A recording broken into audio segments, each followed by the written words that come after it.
All right. Hey, we're live. It's the Tuesday daytime stream. Let's go ahead and start setting it up. Hey, Mr. Aovic got the first comment. There's Rigo Rockstar, Christian S, Squid Pokemon Jack. There's Mr. Adam, and there's Thomas. Hey, how's it going, guys? All right, we're getting set up. We are. We kind of cut the stream early a little bit last night. Really slow night, but you know what? We're finally here. We're finally in July, and I don't have any big releases or anything like that, so we're just continuing what we're already doing. Unfortunately, still no Final Fantasy. Gosh, when are we going to get that? That was my original order of Final Fantasy that's not here. It's taking forever. I don't think it's normal. I gotta look into that again. Okay, let's see. Hot new slabs. We got a couple commission slabs. More commission slabs. Let's see. Slab breaks, pack breaks, box breaks, live card shop. I'm gonna come up with catchier titles. Like the stream on your way in. It was so busy on Monday, I sold 3K at my store. We are? Alright, nice, dude. I'm gonna go ahead and grab this. Let's jump over here. Well, you know, yesterday we did actually have a very good daytime stream. So I wonder, you know, I say this before, I wonder if the daytime stream kind of cannibalizes the nighttime stream to a certain degree. We're going live for Tuesday day. It would be interesting to only do daytime stream. Start it a lot earlier. Only run the daytime stream and then just have the night to myself. But, you know, I always end up back here when Karis goes to bed. It is. I think you got to get at least about 5 to 6 hours of stream time in. That's what people want, you know. And it's pretty rare, actually, to cut the stream short. But some of the slowest times of the year are July. Okay.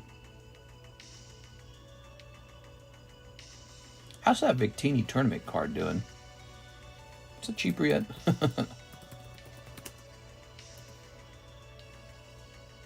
Victini promo. There we are. A little bit cheaper.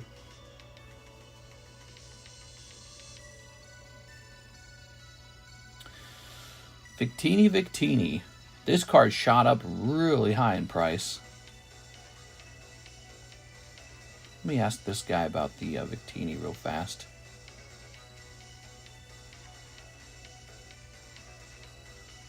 Okay. Oops.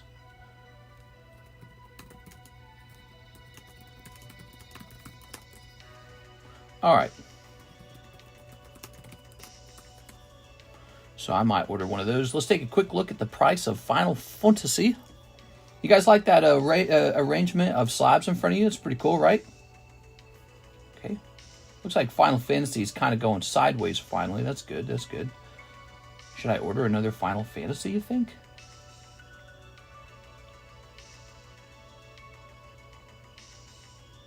I feel like I should. Hold on, let me see my cart. Let's see.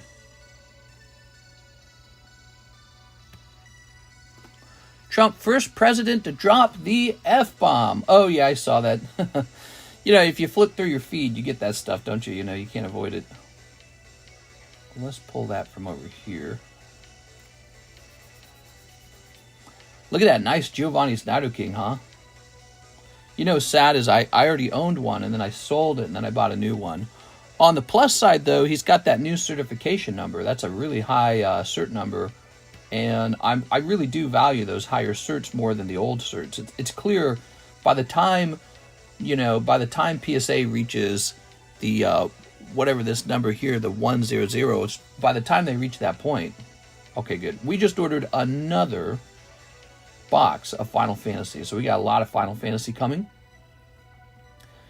And I ordered it from a different source this time. Wait, is Habibi relevant now? What? I'm all over the place with my commentary here. I want to look this up real fast. I want to find out. Let's see. I want to find out when this arrives. because I've been waiting for it for a long time. Your package is on the way. It's just at Lenexa KS. That's Kansas, right?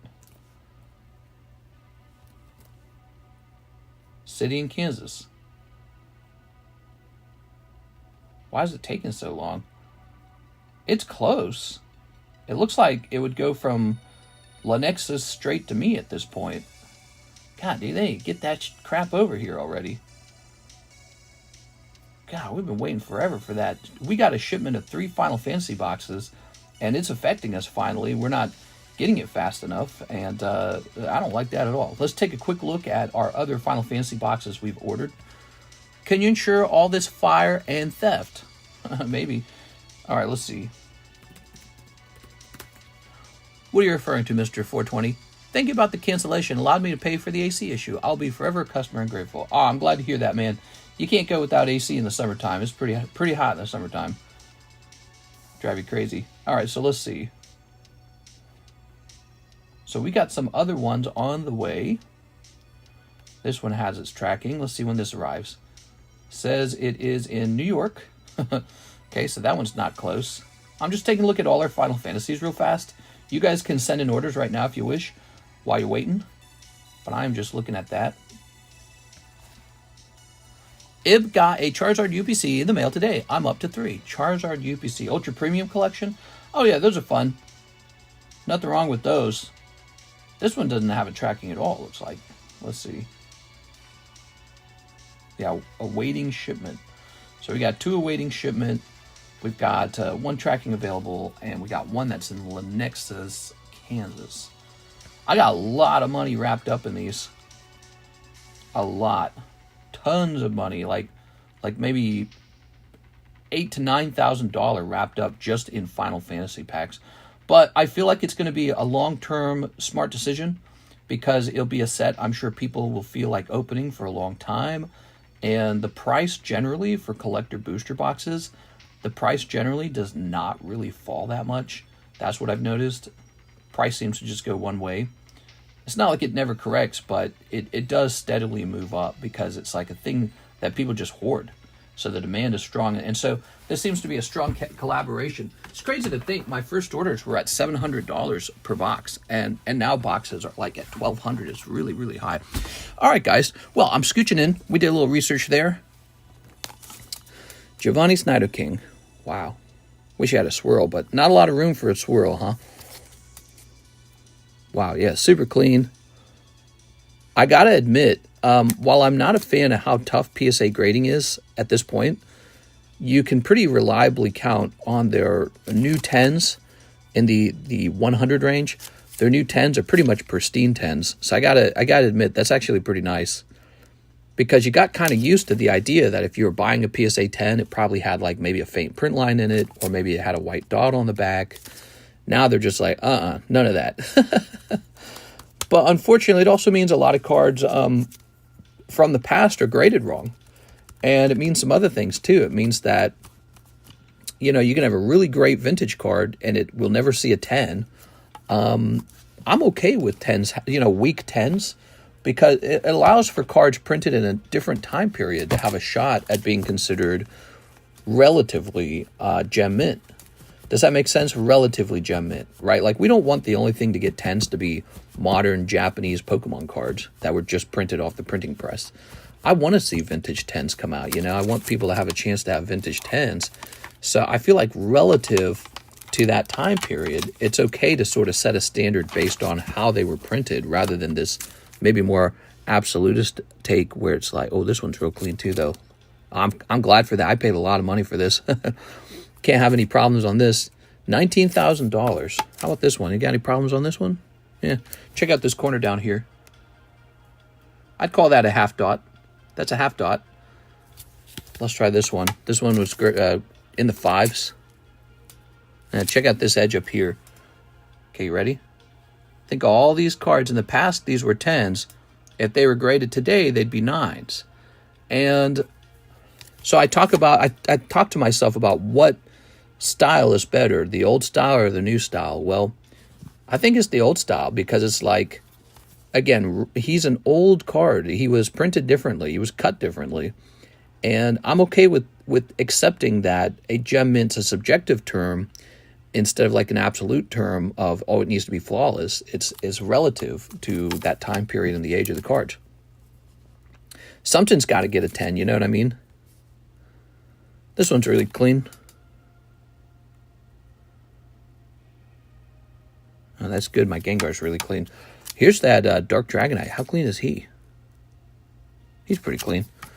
So generally there are a lot of good 10s, but it's like, you know, occasionally one with a bad edge like that Dark Charmeleon would get a 10. I don't really see that as a problem. Just it just means that a 10 doesn't mean perfect. And what they could do is they could have a perfect grade. They could have a flawless grade. They could have a pristine grade. I think that's the way to do it with the grading companies, to have all three: gem mint, pristine, and flawless. I think that's the ultimate best system. And but PSA just has one grade, and they're kind of sticking to that. I gotta sell this. All right, now wait a second. All these were mine, right? Yeah, those were mine. Modern just has a lot of shiny textures to keep us occupied. Always choose to invest in the 9s. I have all the WOTC hollows from 9903. Nice, man. Welcome, guys, to the daytime stream for Tuesday. Look at that, Giovanni. This was one of my favorite cards from the past. I am actually a Nidoking fan. That's why you see me with like 5 of those Crystal Nidokings. He was like Tyranitar before Tyranitar existed, you know, sort of.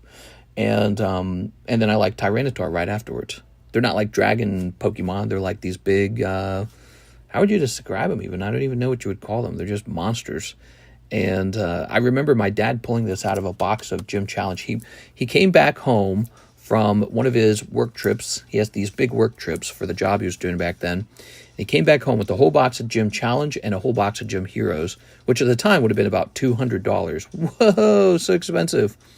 And then he opened both boxes right in front of us all, and it was like so satisfying. And he pulled the Blaine's Charizard, and he pulled the Giovanni's Nidoking, and I was just blown away with the artwork. I couldn't believe how good it was. And then I sold this guy later because I was trying to get some cool stuff up on the table, and I was like, he's only like $600. You know, that's like a drop of money. I'll just buy him again later. And here I am buying him again later for like $1,000. I don't remember how much I sold. I think I sold him for $700. I bought him for $1,000 now, so I just sort of wasted $300. Oh well. All I had to do was hold them. They're like Godzilla Pokemon. Yeah, a little bit. I'm interested in the solo leveling you have. Who is the creator? Yeah, let's see. That's a common question. It's printed in Korea by a legitimate card company with the license to the set. So I assume PSA will grade it. And I don't speak Korean. It says it on the front of the box, but I always rip the top off. Mapniverse. I don't know what Mapniverse is. Leveling Animation Partners. If we had a fresh box, I could tell you. But I'm confident PSA will grade these because it's all legit. It's all licensed. Oh, wait, here we go. Is this one? Here we go. SL1E. It might be Mapniverse. Yeah, maybe it's Mapniverse. It's got this shiny little thing here to show you it's authentic. Yep. All right. The guy, Mapney, is it? Yeah, the guy who sold them to me, he's a card vendor in Korea. He's a real nice guy, actually. And he kind of tips me off on what's hot. And he was telling me, hey, these solo leveling cards, I can't keep them in stock because they're selling so fast. So they were wildly popular in Korea. By the way, I can't remember who sent me these. Oh, and this one's mine. So got that. So that's for the next manga break. So somebody sent me... Did they send me this Vaporeon? I don't think I bought a Vaporeon. I wouldn't have bought that. So this has to be it. It was Anthony Haymeyer. What was the name of the guy who sent these? Anthony Haymeyer? He didn't leave a note. You always need to leave a note when you guys send me commission slabs. I'm sure he's going to come talk and be like, did you get my slabs? I think it's Anthony Haymeyer. So here's a Blood Fiend Power Gold Signature. That means first print run. That's good. Everyone wants to sell Palafin. Palafin, not popular. This one's really interesting. So this is Sonic with a signature on it. Roger Craig Smith. That's pretty dang cool because the card also got a 9. And it's pretty hard to get 10s on these Sonic cards. So actually a 9, it turns out, is a high grade for these. And so let's find out who Roger Craig Smith is. Roger Craig Smith. American voice actor. Okay, he's the American voice actor for Sonic. Which makes perfect sense.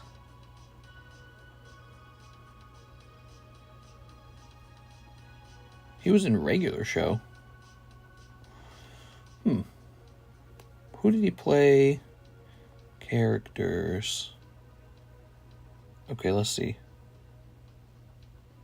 Oh, he was the voice of the Nikolai, the goat or whatever. I didn't know that. That's so interesting. Wow, he was in a lot. Okay, cool. He's the Wisp announcer. Miltank. So I don't know what this will fetch, but that is a cool card. We're going to be making that available to you guys because Mr. Anthony would like to sell it. Here is Palafin, which we'll never sell because we have 3 of them already. Blood Fiend Power and Blaine's Charizard 8. This, to me, looks like a potential break because we've got this Lugia and he's about to finish. I'm going to put these in a bag together so they don't get separated. And then I believe this is Anthony Haymeyer. I just need him to confirm that. I don't think he actually voiced Sonic. Didn't he? Look it up for me, guys. Roger Craig Smith. How is he related to Sonic? When you look him up, it shows Sonic associated with them. So I don't know if you're correct on that. I think he might have voiced Sonic. Maybe there's multiple voice actors for Sonic. I don't know. Okay, so we have this new Dragonite break, Dragonite 9. Beautiful. You missed that. Gyarados is still running. He's a big one, but he's a 10. So you got to get used to that. If it's a big 10, a lot of spots. If it's a 9 or an 8, just a couple spots. So you got to get used to that. That's the nature of it. Higher risk, higher reward. We also have this. This is a new break, Jolteon. So, yeah, we are pumping up the new breaks. There's just lots of them, man. Lots of new breaks. Jolteon is a prismatic evolution. High-quality stuff. Here is that Carddass Starters break, which I believe is very special. I wish more people cared about it, but I guess I care about it. Here is, because you can tell what people want the most based off of how fast the breaks move. So this guy's up to 4, not 6. I'm sorry, not 3. It's up to 4. Okay, 2 spots left in Lugia, and then he goes off. So he's a cool one. We also have this beautiful Charizard, as you can see. And that's the Mega Break. The Mega Break. Oh, yes. And this is a big deal over here. So this Pikachu Crown Break is now up to 7. So he's moving, and he will always move because he's this guy now. He's got the little star, right? So if you wanted a chance in the Pikachu, he will go off. And I think he's, besides the Expedition Mew, this is the biggest risk, biggest reward card on the table. So you like high stakes? You got to take 1 spot in the Pikachu then. Pikachu's the high stakes pull. I think his price fell ever since we started the break. I'm not sure. I haven't looked into it. So, you know, the odds might look a little unfair or something. I'm not sure. But the way they always work, we go off of the price of the day. Then we add a premium. And then we split it up by 40, right? And if the price falls, we don't change it. But also, if the price goes up, we don't change it. So let's say this Pikachu doubles in price while the break is going off. Well, unlike the booster boxes, like this one over here, see this Ancient Origins?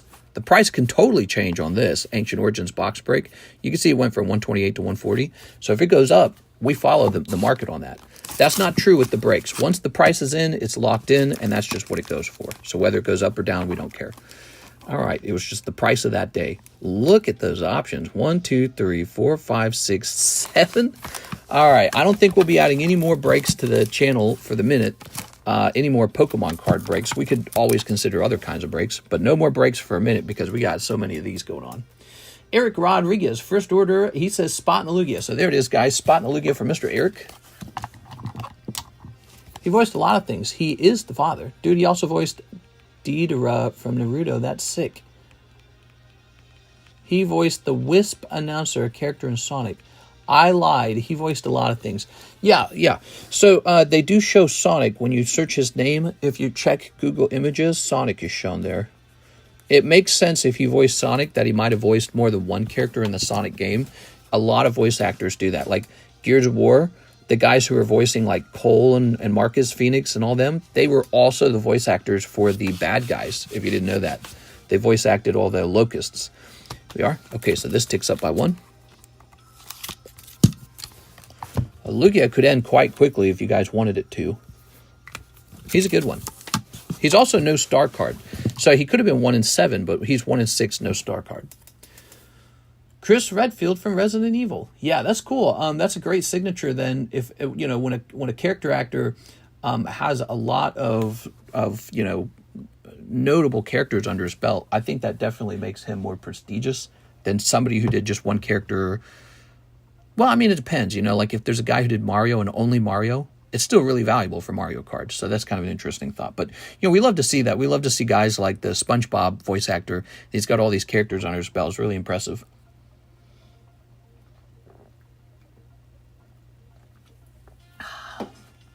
I thought I graded a SpongeBob signature card a long time ago. Whatever happened to that? Excuse me. Maybe I never sent it out. So then it would be around here somewhere. Didn't I have a SpongeBob? I had a SpongeBob card, didn't I? Let me look it up. SpongeBob.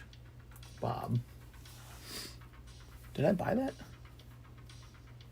I did. I bought a SpongeBob card. It says delivered on it. Okay. I paid a lot of money for that. Whatever happened to that?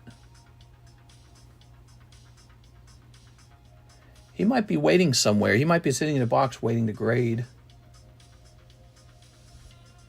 What would I have done with that? I thought I was expecting to get that back a while ago.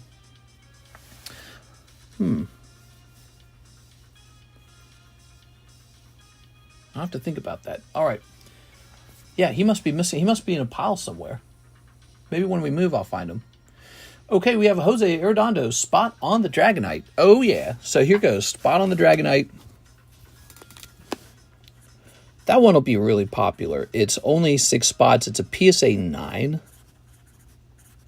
So it's actually the same as the Lugia for some reason, but cheaper.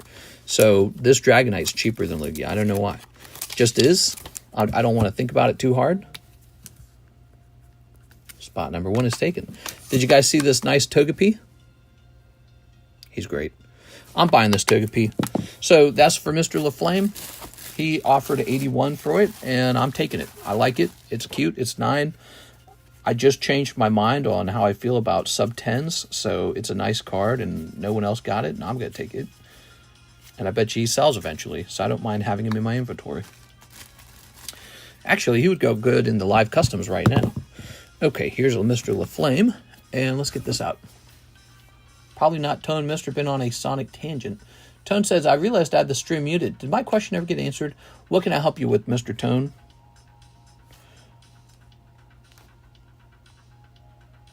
Okay, left with $59.13. Oops, so this jumps to $59. That's pretty rough, because I remember this came out of a like $400 booster pack. Shows you you really do have to get 10s or else you get punished. Wonder if this could be worth cracking, maybe? I thought we took a closer look at it and discovered it was not worth cracking.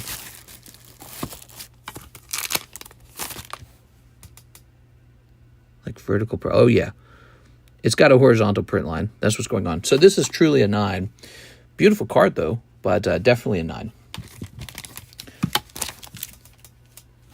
Okay, and this is not a Yukimori. Not a Yukimori. What is this?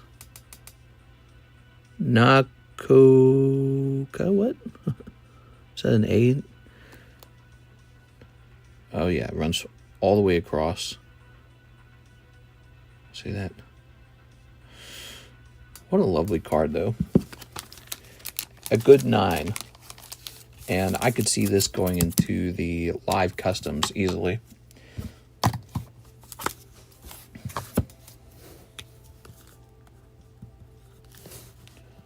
That's what we're going to do with it. Oh, okay.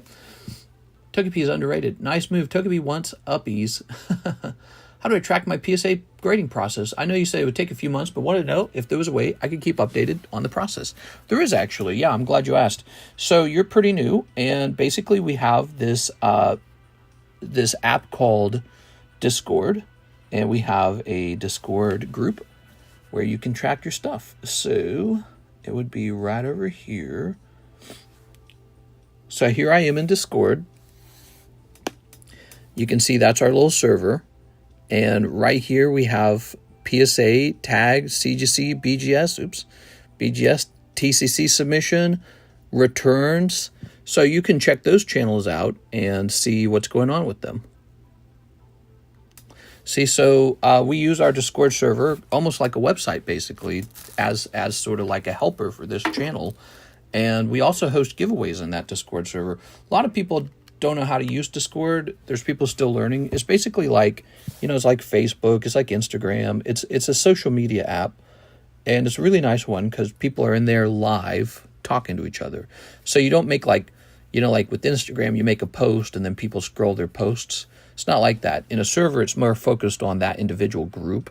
You join, you can talk to people, and often in real time. And we create a server that's full of all of our stuff.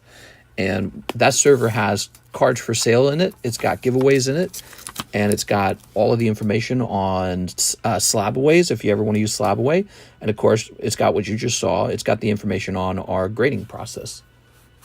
Have you ever done a break for Mewtwo? I'm sure we've done a break for Mewtwo before. I'd be surprised if we didn't. Mr. Roberts says, try to add me on Weiss. Send me a penny message. I may be able to add you like that. For some reason, it's not letting me add you. Ooh, so Weiss, huh? I know what you're talking about. You want to add a recipient or something like that. Isn't that what it's called, add a recipient? I'm not exactly sure how all that works. Maybe what you could do is research it a little bit and tell me what you find. But I do not know how to add you. You may have to click on the link each time. Is the link not actually clickable? Is that the problem? Like when you, let me see, let me open up our stream and take a look at that Weiss link, okay? So I'm going to go open up our stream as if I was watching Cardconomist. So we're going to say the Cardconomist. Good. Okay, and here's the live. I'm going to click on the live. Get out of this ad, stupid ads. We're going to open this. Now on my screen is totally clickable. Look, PayPal and Weiss, they're totally clickable. So let me try clicking on that and see what happens. So I click on the link. It wants to take you to Weiss.com, which is an actual website instead of the app. Does it do that for PayPal? PayPal just takes you to the PayPal app, right? Oh, PayPal doesn't do that either. They both take you to a website. Huh. I'll look into that. I'll look into whether or not there's a way to have it take you to the app. I've used the Weiss website, okay? All you have to do is log in with the same credentials you set up in your app. I've done that. I've done that, in fact, multiple times for a guy who sells product in China, and he does the same thing. He provides me with the website link, and then there's no way to add him as a recipient, so I just click on the link each time. But that doesn't really bother me. I never really thought it would be something to worry about. But yeah, it would be nice to have it saved as a recipient in the actual app and then just be able to click on that and send money. That's kind of like how CASHAPP works a little bit. How do I send slabs for commission? Yeah, you just mail them into me. You have to contact me to get that mailing address, and that's about it. And then they come over here and... Oh, and you mentioned, do you want store credit or you want cash? Because if you want cash, you get a little less. If you want store credit, you get a little more when it sells, okay? So you got to pick one of those, and that's how we'll calculate what you get. Let's see. Next up, our next order is Mr. Zach. He says, Jumbo Pack Break using store credit. Okay.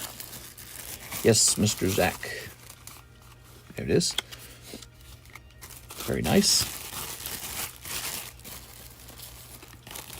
Okay. We're going to say 0 here. Okay, so that's back to that. And then we're going to create a card for you. So today, we should really do our best to rotate through commission slabs because we've finished all of my slabs, rotating through those. I think now it's time to rotate through those commission slabs. So this is the next Jumbo Pack Break, and it's cool because it's almost 100% Pokemon this time. Last time it was a bunch of wonky cards. This time it's mostly Pokemon. And it's a fun little thing, and we'll see if you pull anything. Can I get Smoochies rather than the store credit? It's possible. How many more spots in the Final Fantasy break? Sure, there should be 4 or 3. Probably 3. Looks like 4 spots left. Jeff, Elijah, and 6 are in. We need a total of 7 people. There it is, see? So we got 1 in 7 spots. 3 are fulfilled. Thank you so much. Okay, we have a Michael Pettiford spot in the Lugia break. You got it, Michael.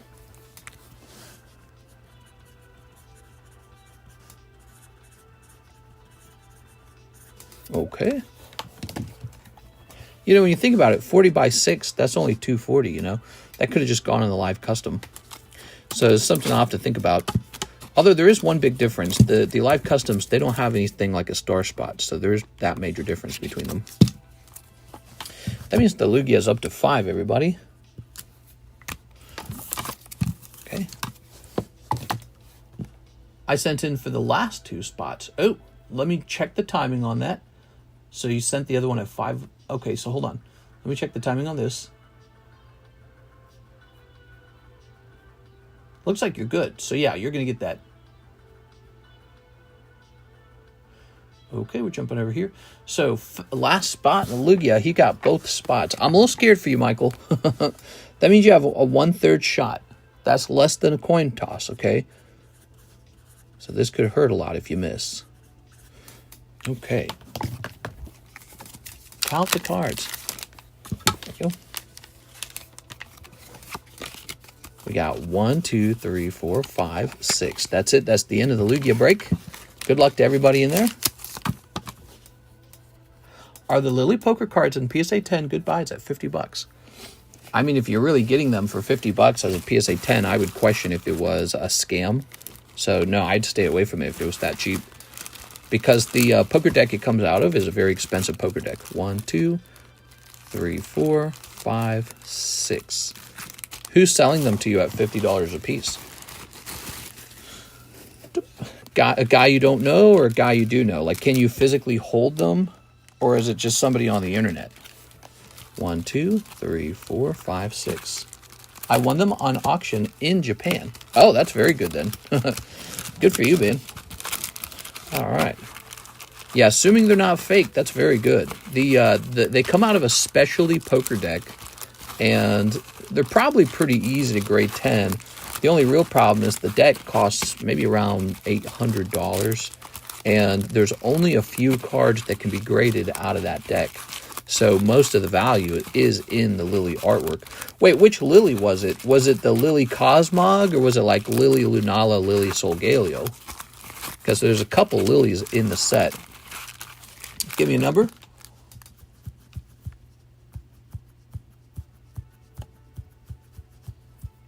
Yeah, I'd still be a little speculative. Oh, the lion and the bat one, I see. Okay. 1, 2, 3, 4. There you guys go. Yeah, I've found that the bat and the Solgaleo are not selling as fast and as hard as the Lily Cosmog. Maybe that's because the Lily Cosmog is so good, makes the other ones slightly less interesting. I'm not sure. Or maybe it's because people don't actually like Solgaleo and Lunala. I'm not sure. But those are decent. It's just that they're not the holy grail from that poker deck. And so, no, 50 is still good. Those should flip for you. I mean, even if you sold them for 75. Now the price is a little more believable. Those are more like the supporting extra cards in the deck. The main card is the Lily Cosmog. Have you seen the Lily Cosmog? I decided not to sell the rest of mine to hold on to them. All right, give me a number.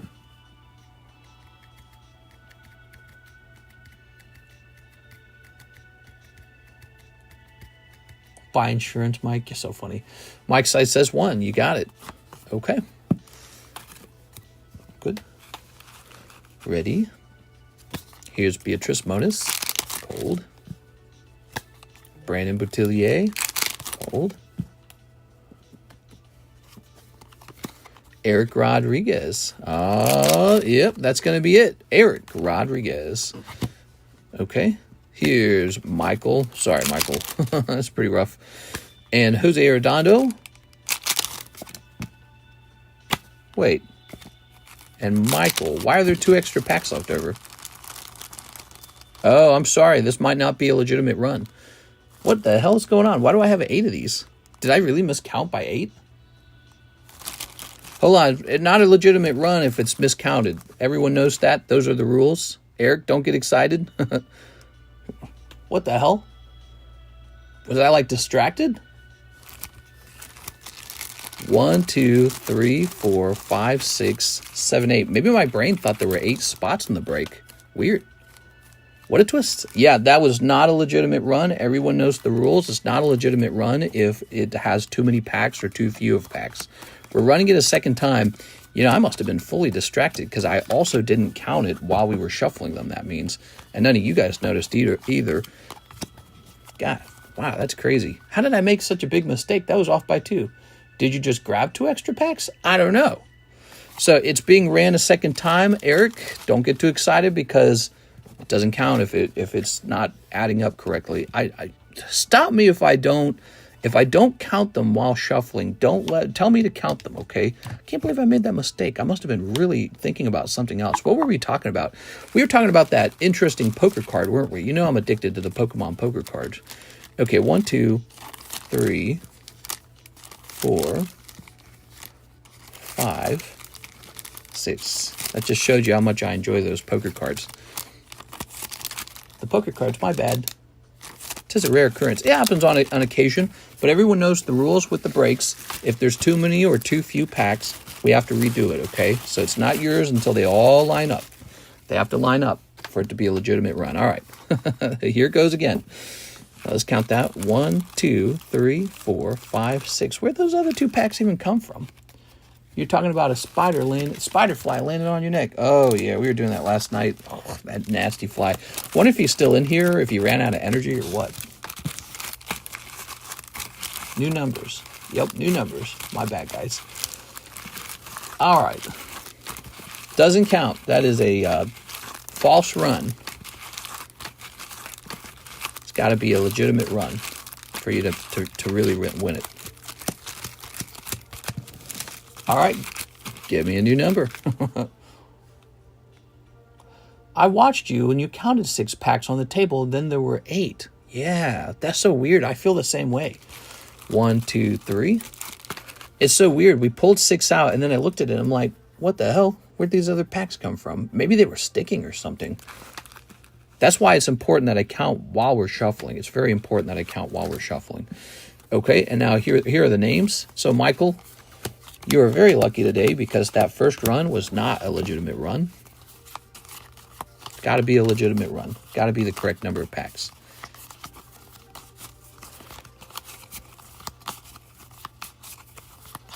Measure got the lemon glitch. I think some of the packs stuck together when you counted 6. That's got to be it. So the packs were sticking, guys. Stupid packs. This is why you gotta have a robot do this. All right, give me a number. Sleight of hands. I was just as confused as anyone when I saw it. I was like, what the hell? Mike's side says 1. All right, you got it, Mr. Mike's side. 1, 2, 3, 4, 5, 6. Just recounting that. Okay, here it is. Michael. Cold. Miss Beatrice. Still cold. Brandon Boutillier. Cold. Eric Rodriguez. Cold. Michael Pettiford. Oh, so sorry, Mr. Michael. And Jose Arredondo. All right. That is the full run this time. Jose Arredondo, it's your lucky day. All right. Dang, dude. The Pokemon universe did not want you to have that card, Mr. Here we are. Mr. Michael. It said no once, and then it said no again.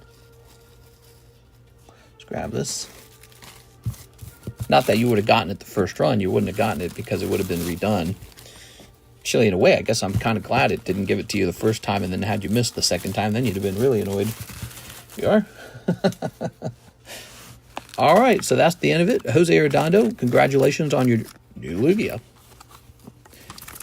Yeah, I guess those packs were sticking together. That's why we have that rule, by the way. That's a rule. We repeat that rule pretty much every break. We warn everyone it's not a legitimate run until all the packs are accounted for.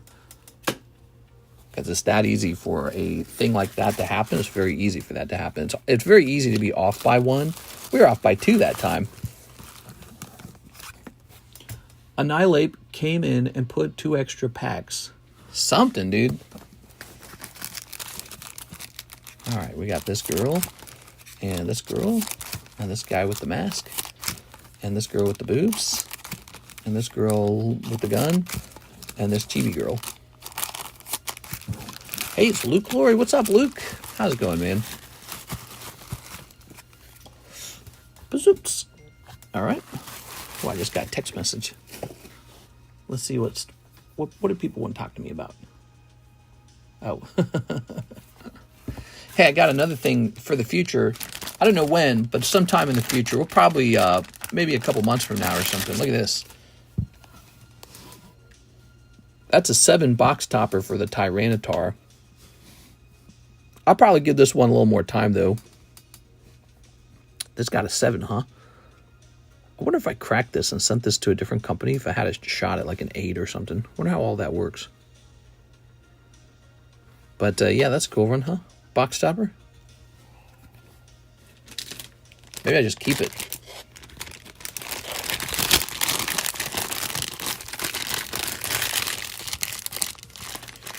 Okay. Mr. Michael is done.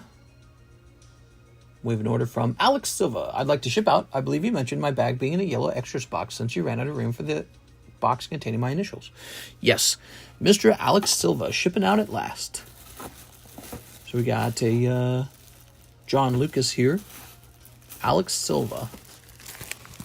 There's a John Lucas floating bag. Does John Lucas have a regular box? Yes, he does. Okay. Here's Alex Silva. Guess I should start buying them then. Hey, TCC, yes, those commission slabs are mine with the Sonics for Anthony Haymeyer. Got it. All right, cool. We're ready to start pricing those up too then. We got a couple of Mr. Adams cards left to price as well. I kind of do it a little bit at a time. I don't like to rush the table. That's because as they go up, the ones that are already up are being given a chance to be looked at and sold. I feel like if you just price them, push them all through, no one really gets a chance to sort of like feel them, you know what I mean? Like, oh, I do want that. Let's see. Andy Deckard.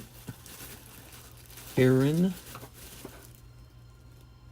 Philip Webb. Oh, that's Philip Webb. I have an Aaron bag. That would be Roach's girlfriend, and I'm wondering if they're still together and what to do about those. Here we go. Guess I'll just put them to the side. Here's Alex Silva. Look at that. So plenty of cards here. Now, you're suggesting the reason we put you over here is because you actually have more, huh? Let's take a quick look into that. It sounds like you could have more, or maybe I just pulled all your bags out and put them together in one other spot. So you're not in box number 1. There's 3 AL boxes. Here's box number 2. Alex PSX, Alicia, Alexis Valadares, Alvaro.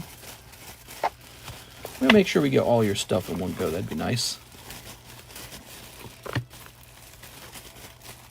Alexis Limon.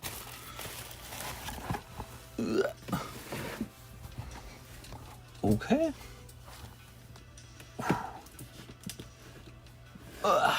There we go.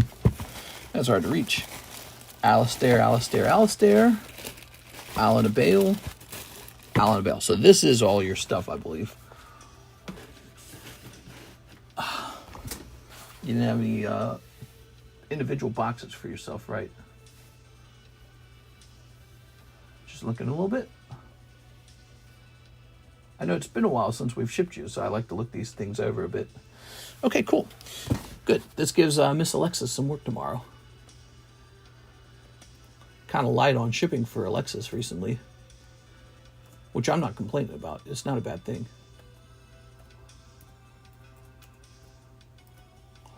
Okay, Mr. Alex, I have a address saved for you. If you haven't moved, I'm just going to use that, okay?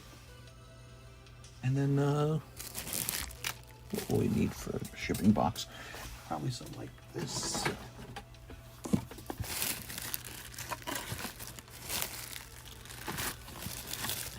Shipping is tomorrow. Yeah, we're gonna have Alexis come in on Wednesday.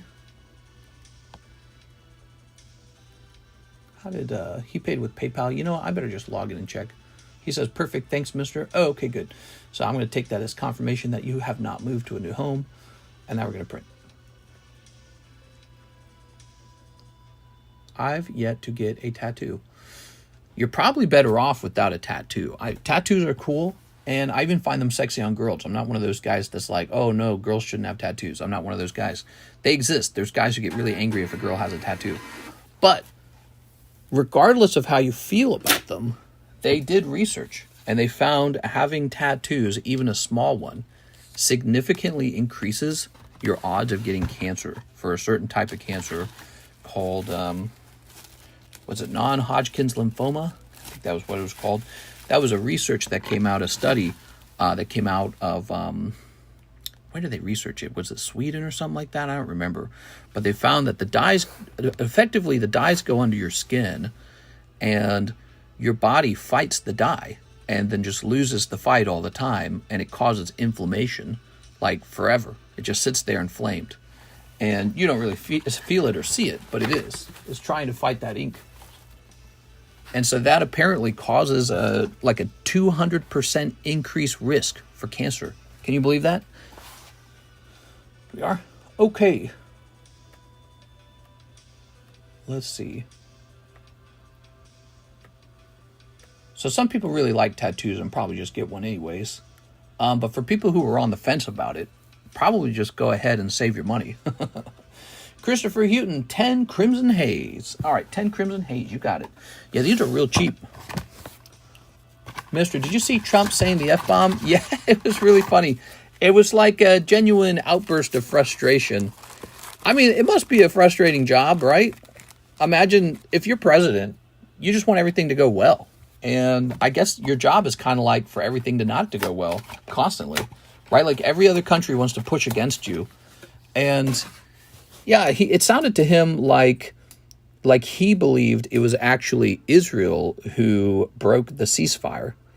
And from my perspective, I think there's a big disagreement going on between Israel and the United States President Trump. I think that Israel wants to go in much harder on Iran and just completely destroy them. I think not the people, but like the government. They want to completely go in and get rid of that government. Probably because they believe it is a holy war, and they think, hey, what we really need is regime change. We need a secular government. So that's probably the way they see it. And I don't blame them, because, you know, if you leave the Ayatollah and his sort of like group in charge, they're just going to have like a really angry revenge urge. You know, in my opinion, they're not going to want peace. They're going to want revenge. They're not about to change religions, change religious perspectives.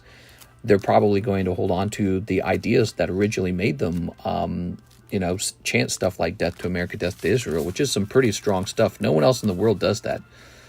Just a really specific group. And so, yeah, they just get time to rebuild, essentially. And then what do? 4 years later, they're just building a nuke all over again. And so Israel, I bet, wants to go in and finish the job. And Trump, who has very different motives, Trump's probably saying, oh, I'm going to be seen like this guy who can broker peace in the Middle East. No more forever wars.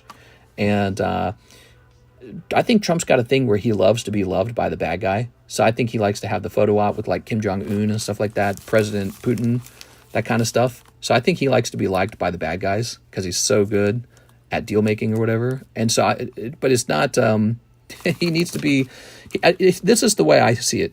He either needed to just leave Iran completely alone, or he needed to go all the way in and just be like, we're in it to win it all the way to the end.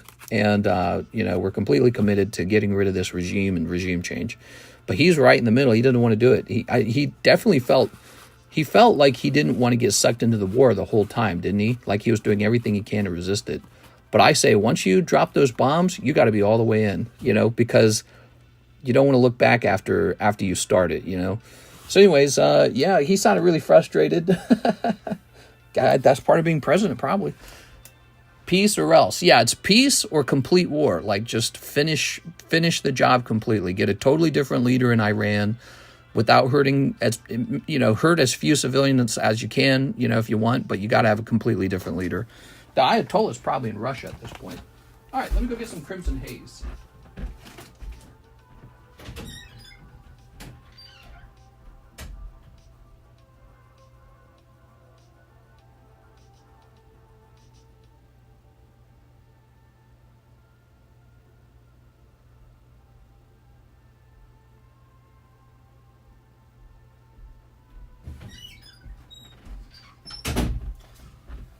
The Israelis are probably sitting back wondering, what are you doing, bro? We've got them.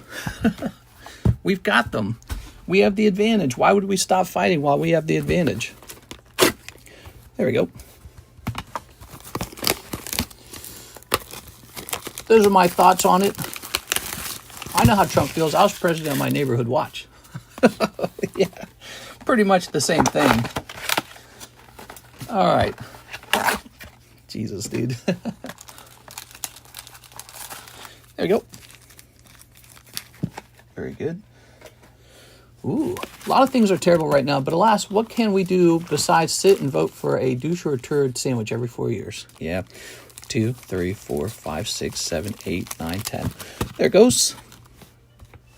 So, Mr. Christopher Houghton, these are only $3 a pack. Have you guys ever sat down and really thought about that? That's really not bad. And any Hello Kitty gym breaks going? Yes, actually there is. Hold on, let me see. Funny you should ask. Here it is. That's a fresh Hello Kitty gym break. $30 buy-in. That means it's only a $60 slab. You could even buy it outright if you really like it. You don't have to break it. Did you see that card thief being carried out? I saw that. I saw that. They picked him up by all 4 limbs. Just carried him out. He's like, what? I didn't do anything. I didn't do nothing. Here we are. Ooh, those are cold so far. Okay, here's Screamtail. There we are. Good riddance, man. I know people don't like scalpers, but that's because they call them thieves. He's a literal thief.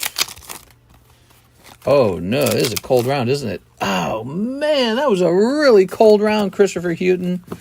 I'm sorry, man. That's really kind of sucked. Why was that so cold, I wonder? Just bad luck, I guess. Sir, this is wrong. My glasses, my glasses. You must be repeating something he said. I didn't do nothing. Oh. Imagine it really was the case that he was innocent. That would suck. Because everyone's got like this video recording of you and you're like, haha, we got him. We got the card thief. Turns out he's just an innocent guy who got wrongly accused. But no, I'm sure he's probably a card thief. Card shows really, really a high-profile place for thieving. You know, there's a lot of money to make stealing cards, and that's why you see so much of it. And that's why card collectors have to be very mindful and have lots of security, like we do, because there's just that risk that somebody decides, I don't want to work a job. I just want to steal stuff from other people. And it's like, oh, yuck. That's too bad. Here's Electric Type and Ninetales. How about a TCC card? Here's Coughing. There's Sylveon. Here's Nido King. All right, here we are. Here's a nice one. All right, good. So now we have an order from William Lofter. Hello, William. To Hello Kitty Weiss. Okay, to Hello Kitty Weiss. It is. Oops, that's not Hello Kitty Weiss. Is this Hello Kitty Weiss? Here it is. He wore a Disney shirt, and it made me sad. Oh, did he? Here we are. Ta-da. The cards were on the floor. Oh, so they actually, they were certain he was a card thief. There we go. There we go. Imagine being so brazen, you know? What are you talking about? I didn't do anything. I didn't do nothing. All right. Picking up Marumophobia Yori. Yeah, I still have these, by the way. These Hello Kitty cards are fantastic. Le Romantic. Osaru no Monkichi. Monkichi? Pochako. My Melody. All right. Yeah, he didn't want to show the bag to Cobbs. He kept showing the blue bag, but showed the black bag. He wouldn't show the black bag, I think is what you're trying to say. Here we go, William Wafter. Aha, lovely. After we got those Hello Kitty cards, for a little while, they sold insanely fast. And then one day, they just stopped. And they haven't sold since. Yep. Mr. William. Hence the life cycle of a card set. All right. Winston. Mr. William. You got a bag already, William? Okay, not here. How about in the last box? Ah, here we are. When I save up after my trip to LA, I'm poor now. I want to go to How to Train Your Dragon Land. There you go. Thank you, Mr. William. All right. Put these back now.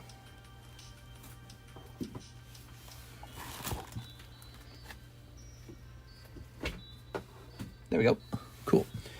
Let's go ahead and take a picture of these cards. We're taking them off the table.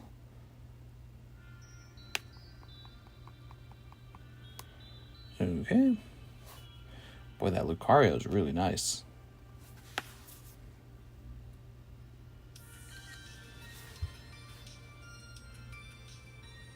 Oops. Good. Take Karis to Universal. What? Nah, Karis and I are staying in this house until we die. But I'll have a really big pile of Pokemon cards. There you go. Don't let Karis hear me say something like that. She'll get mad. James Hatcher for the Hello Kitty Gym Break. All right, Mr. James Hatcher. Now, did you already have a gym card, Mr. James?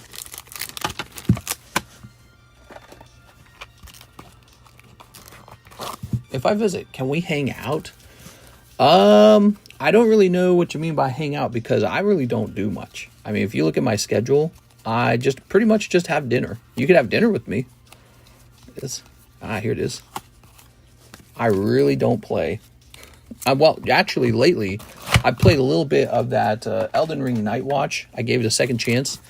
It's, man, it is one of the hardest multiplayer games I've played in a while. That is really difficult.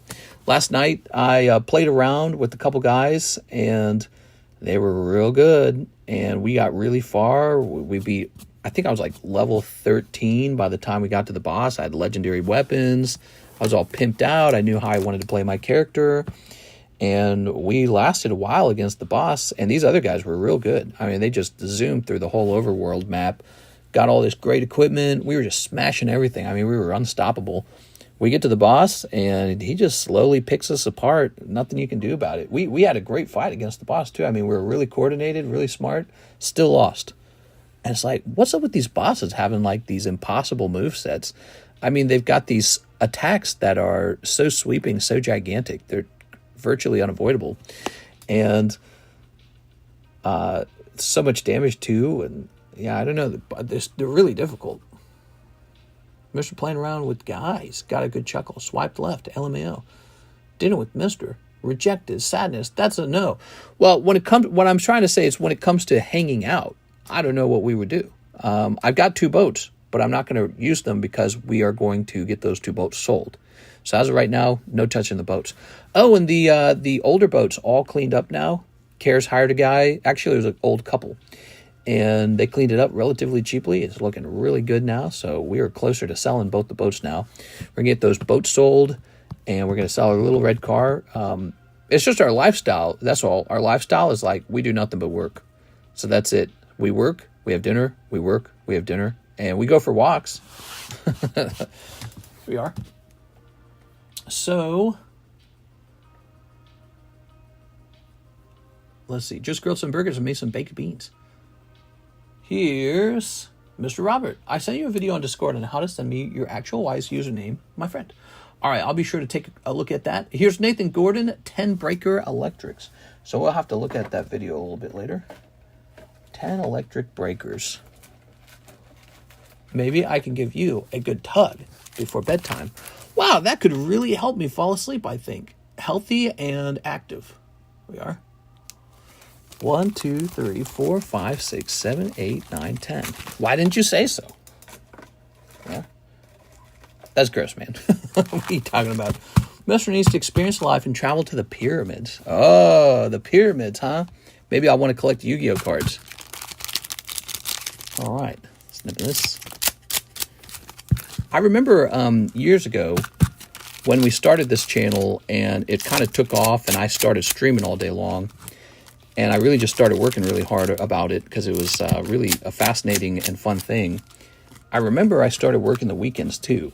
See, that wasn't always a thing. I used to always take weekends off, but I started working weekends too.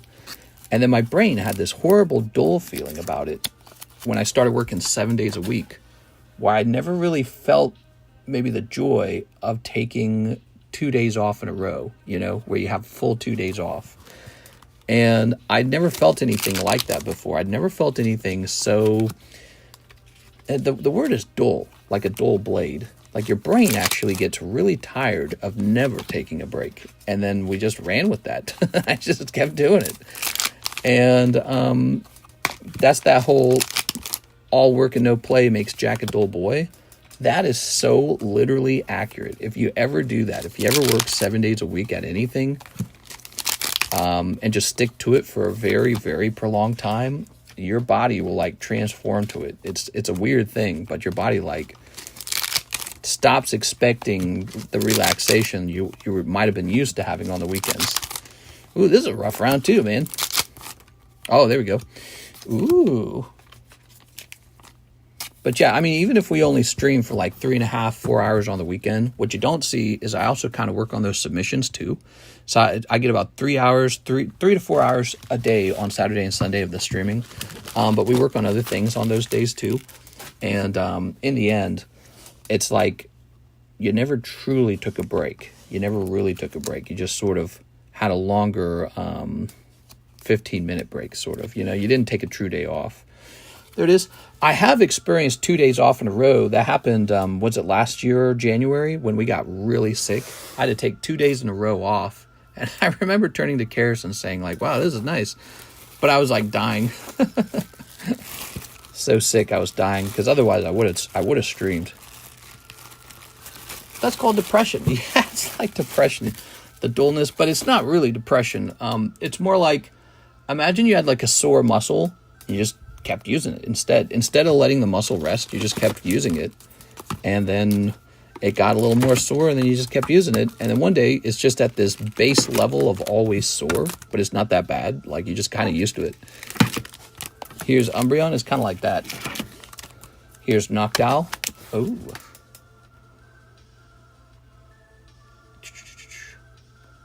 gave a monumental amount of money. Like, I wish that was for real, but it's definitely not. Oh, Social Security gave your mom a gift, huh? Mom, it looks like your Social Security's finally in. This is it. We are. That's the Social Security special. Mister, can I get a wiener size reveal? I don't know if you can handle it. We are. Very nice. All right. Here's Luke Laurie. Let's see. Ooh, Hunter. Very nice. Ta-da. Here's Promethean Knight. Oh. It's their mistake. Now it's your money.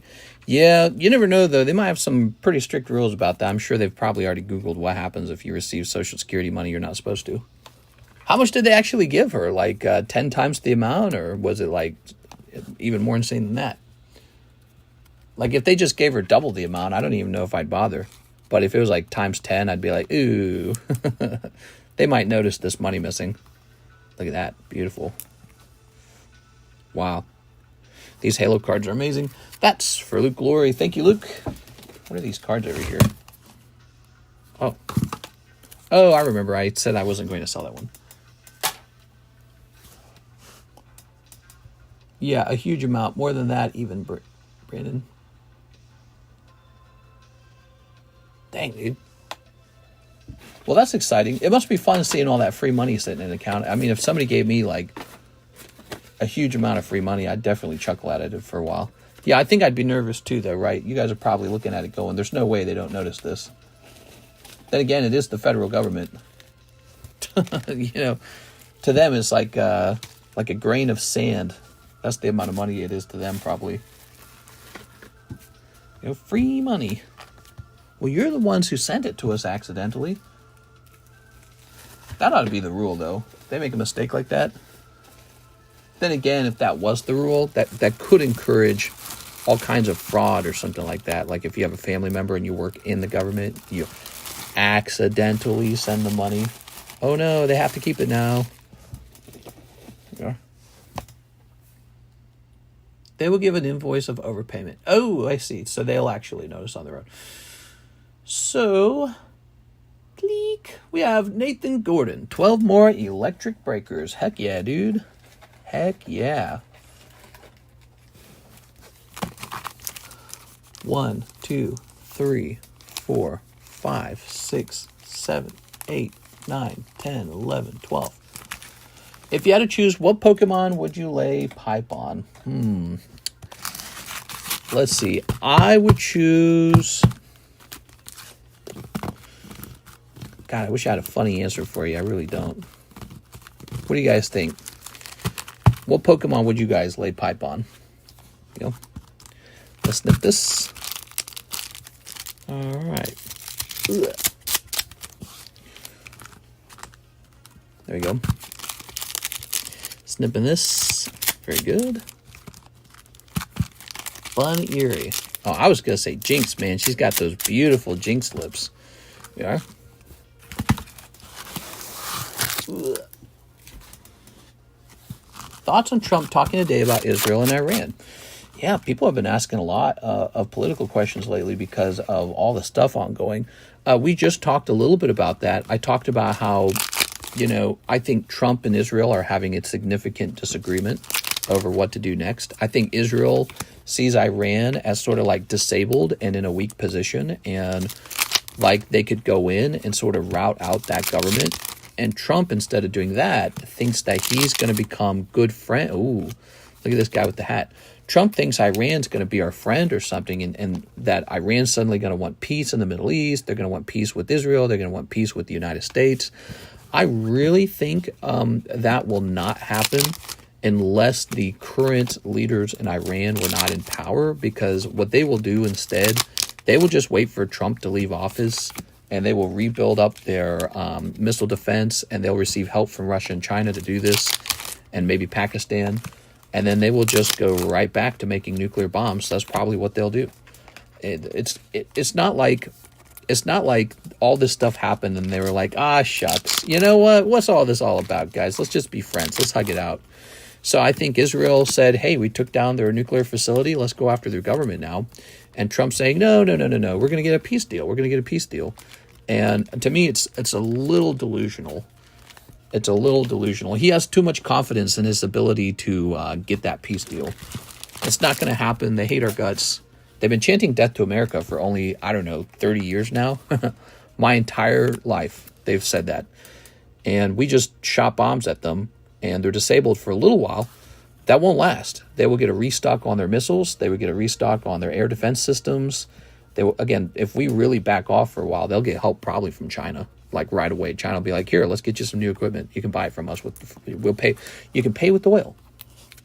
So China will be able to sell some equipment to them and make some money and test their equipment out on, their opponents. So Israel's seeing this as like a moment in history that we're not going to get again. Israel looks a little bit like it's defending itself after October the 7th. So they're saying we have a reason to make war. Sort of like our 9/11, right? That's their 9/11. So this is their opening to go have a big nasty war, and their people will be somewhat patriotic about it, and maybe our people will get wrapped up in it too because Iran chants death to America. So that's how they see it. This is their chance to take Iran down. And Trump's saying, I don't want to do that. Now, I don't know what his strategy is. Trump wanted to be friends with Kim Jong-un. Kim Jong-un went on to build nuclear bombs and is now supplying troops to President Putin to take over Ukraine. And then President Putin, Trump gets into office, and they're not best buddies, it turns out. He didn't back out of the war. He didn't make a deal. He's just as vicious as ever. And he's even, saying we back Iran. So he's our opponent. And I don't know. I think Trump really has an image obsession, and he wants this image of him shaking hands with world leaders who are no good. World leaders, maybe not no good, but sort of like our adversaries. He likes those photo ops. Nathan Gordon, I'm not saying that they're no good, but that these are our adversaries who have our interests against us. Although Iran might actually be our enemy. I mean, who chants death to you? That's just crazy. Who does that? There's only one group that can do that. It's a group that believes God told you to do that. They think God told them death to America or something like that. No one else does that. It's really crazy. It's why it's so creepy, the idea of them having a nuclear bomb. It's really creepy because there's a lot of countries who are our adversaries who have nuclear bombs, China and Russia. But they don't chant that stuff because that's like cuckoo crazy stuff. You're like unstable if you're chanting that all the time. For like 30 years you've been chanting that. Let's just hug it out. So, I think if we went in and we invaded their airspace and we killed a bunch of their people and we killed a bunch of their stuff, they're going to hold that grudge.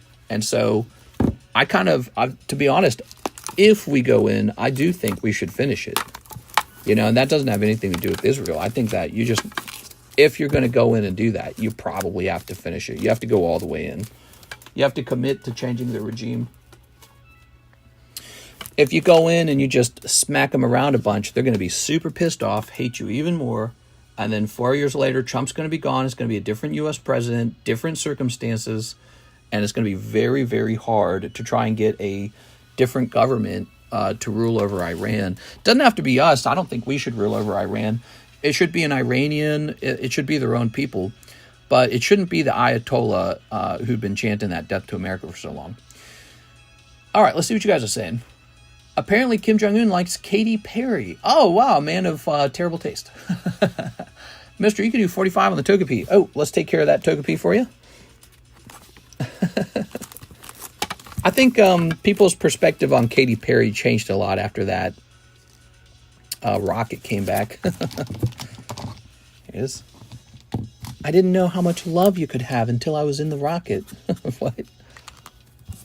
All right, there we go.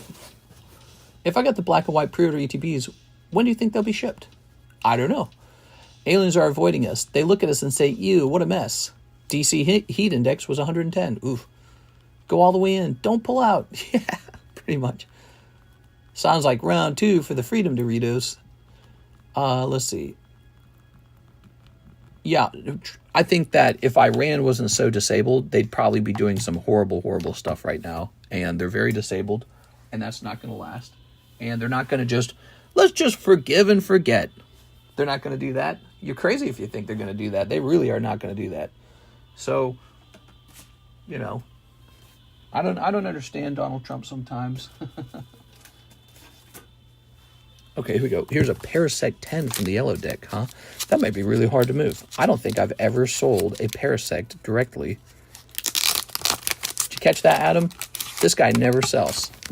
No one wants Parasect. I mean, he'd be better off getting a hole drilled into him. He's so hard to sell. Parasect might be one of the least liked Pokemon of all. I don't know why no one likes him.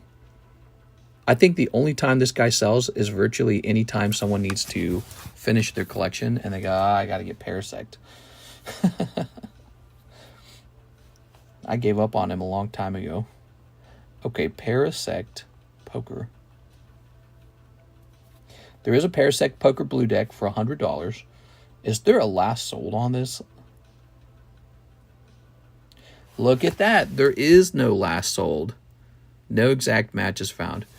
Here's a Parasect 10 from Pokemon Gold that sold for $28, and that was a 10. Yeah, he is really hard to move. So this might sit here for a while. Someone drill a slab with me. Parasect is a literal zombie. Everyone with 100 heat humidity is a champion. I'm over here in the West Coast at 60. What? I'll buy the toga piece, says Dylan. All right, toga piece sold. Now, this guy's supposed to be 100. I don't know. Did you hear about the wedding at Disney over the weekend? I'd love to hear about the Disney wedding. Tell me a little bit about it. Disney wedding. Did they die or something like that? I can't remember. Okay. Adam. Just sent in a payment. Sounds good. Sounds good, sounds good. Now, this Dragonite would sell. I think people are probably a little scared of paying this much for a TCC graded slab, but this would sell. Tammy, if she lowered the price on this a little bit, I think that one would go. It's a good one. Dylan Chan says, Southern Islands Togepi. You got it. Mr. Dylan Chan. That's for Mr. Adam. British guy, 90. Oh, yeah, I know what you're talking about now. What the hell? Crazy, dude. Okay, yeah, let's see what that is. Yeah, that's crazy. Disney had let them book it, and when they saw it was a kid, they called cops on him. Hell yeah, dude. Get him. That's wild, isn't it? Okay. Oops. So you got $162 now.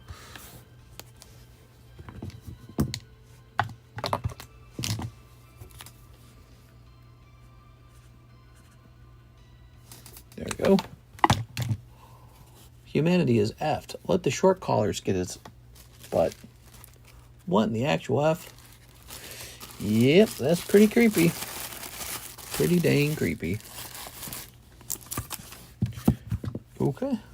Dylan Chan. Let's have this say Dylan. Ah, this marker's dead. Followed by Chan. Thank you, Dylan. It was just staged and being filled, but Disney thought it was official. What do you mean staged? How do you... Why would anyone stage getting married to a 9-year-old?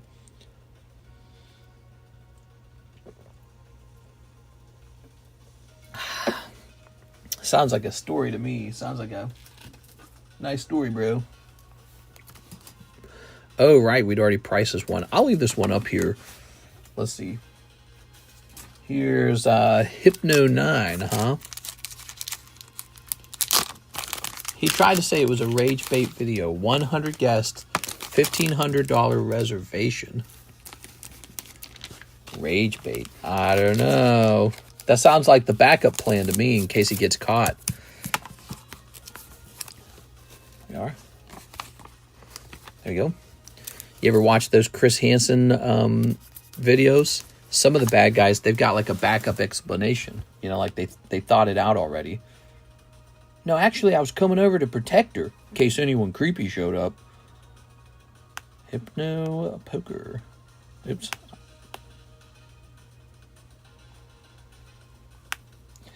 Okay, so there is a 10 of this guy for 70. So that's a 9, though. So let's do about a third of that. Let's see. What's a third of 70? About 23. Okay. You said you'd bleep, bleep, bleep her while bleep, bleep, bleeping her. What did you mean when you said that? Well, I don't know. Can I just go? Can I just go? One word. Online roleplay. I thought we were role-playing. Texas vetoed HB3 and signed into law HB 46 expanding their medical program. So I'm moving back to Texas, and to save up money, I'm working at part-time. Oh, yeah, I heard about that. Something like Greg Abbott vetoed something, right? That's right. Greg Abbott? What's his name? He he vetoed a bill that would have made marijuana like illegal or something like that. Lift that camera up a little bit. It's always wild seeing what Hansen would find in those guys' grocery bag. Now the fray is about to make me bust. All right, crazy man. Beamity, you might need help, Beamity. All right, let's see. I'm about to bust. Here's Ivan Rodriguez. He says, the one-piece slab you have on hold. Oh, yes. Was that this one? Or was it one over here?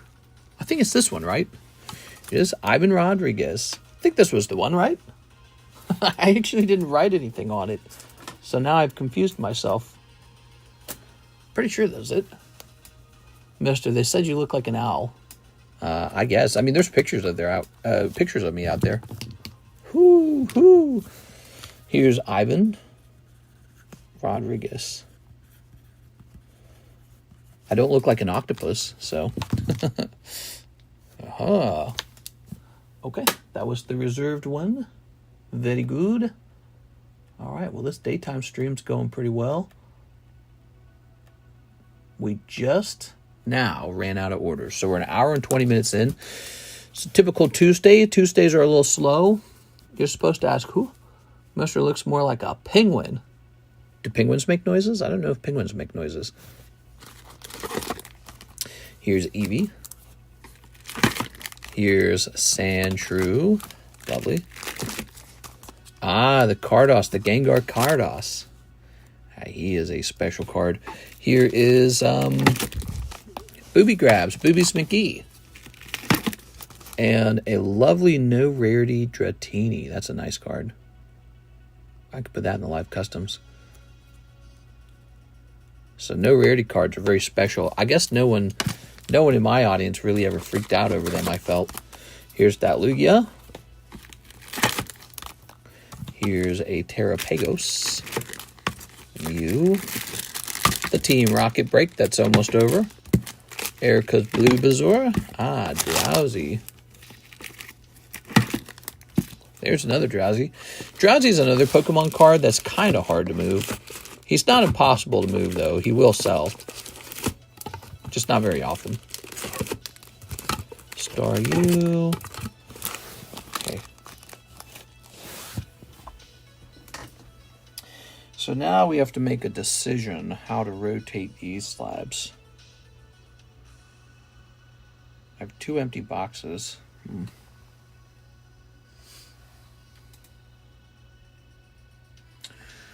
think we'll use this box on my left. Okay. Let's take another picture of these.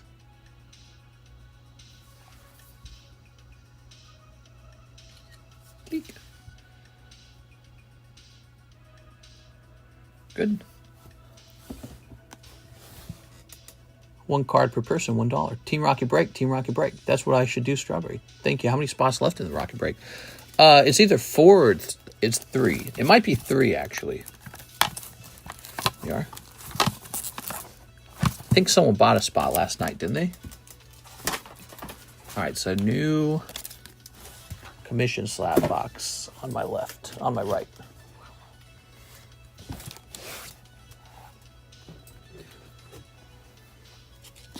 Okay, here we go. More commission slabs. We got Stixkowski, an unfamiliar sight. Machop 10. Ooh, there's a nice one. Charmander. This one's really nice. I feel that this card, I was kind of surprised it didn't sell. That's Gengar from Top Series 2. Probably underpriced, to be honest with you. Look at that. That's a nice Gengar, isn't it? Okay, and here is Marowak. Oh, yeah. Do it, my lord.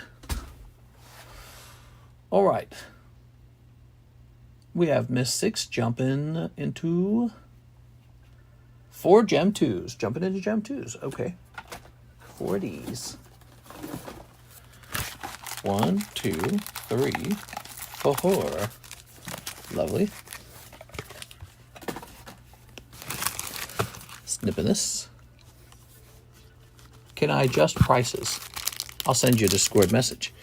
Yes. It might be easier to just be like, reduce everything by 10%, reduce everything by 15%. But yeah, you can, I don't know if I'll do it over Discord message. You could probably just do what you're doing now. Just tell me one at a time what you got that you want it to be lower. There's Stevion. Here's Leafeon. You know my weakness, peer pressure. So you got a nice stamped Sleeveon. Here's a Master Ball Sleeveon. Goes into a sleeve. And here's, okay, you got Lesbion. Very nice. Oh man, I got like this headache coming in. What's with this headache? Oh my gosh. Freaking headaches, man. Did we start a new bag for you, Six? Let's start a new bag for you. All right, here we are. Oops.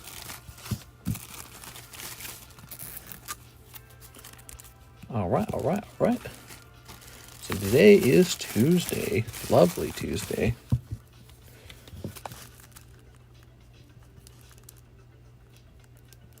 Good. New bag.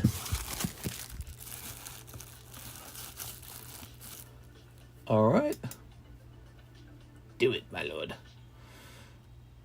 Rigoberto Gill, one spot in the rocket break. Yeah, let's count up this spot now. Find out how many spots are in there.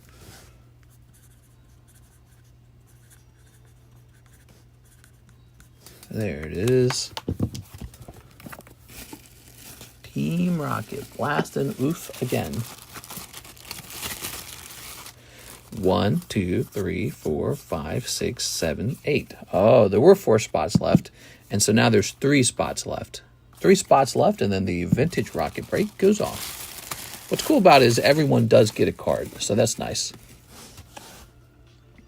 Okay, let's see what we got here. We've got Weiss Schwartz Combat Wing Naka. Lightning McQueen. That could have gone up in price, actually. Let's see. Davis Smith, he says rocket break. So that would mean there's 2 spots left on the rocket. David. There it is. Can I pay you to redo my digital collection? Yes. How would that even work? Let me think. So you got some slabs that you sold, and then you got some slabs that you did not sell. And then you got your bags, and you paid $100 for shipping. So you've got $100 of shipping money. And so we were talking about shipping the opened cards, I believe.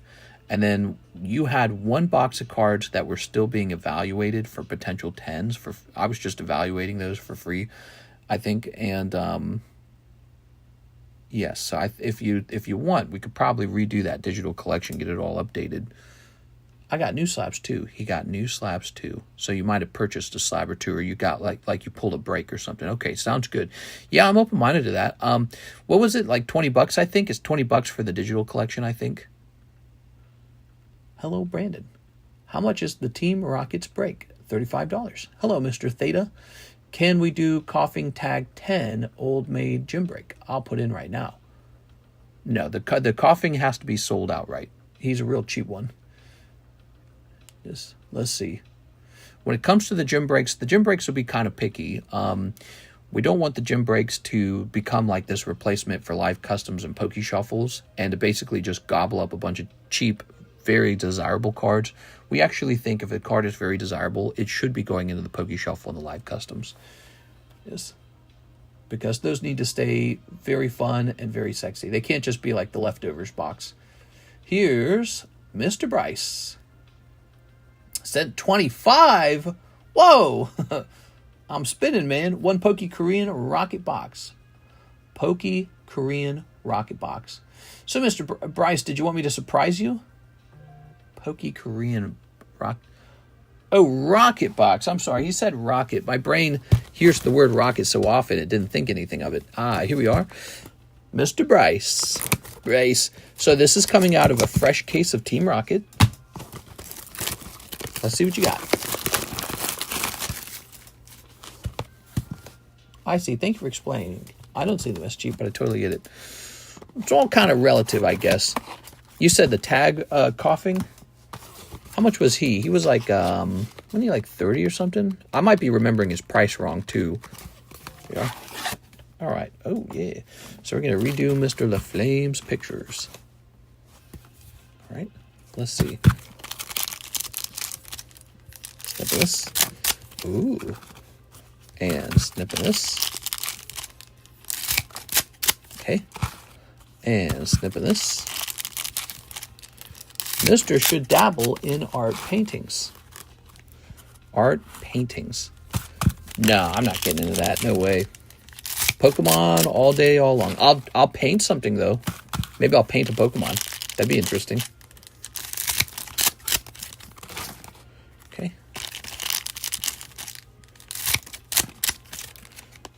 All right. Good. Do it, mister. Get a Bob Ross print. Throwing these away. And this. What do we got? Cold. Here's a nice Tyranitar. Persian. Spidops. Sent in for Team Rocket Break. Nice.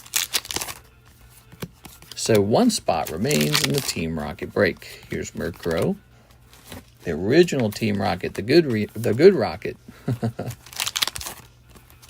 Nidoking, Gorobis, Paint Gooner Pokemon. Yeah.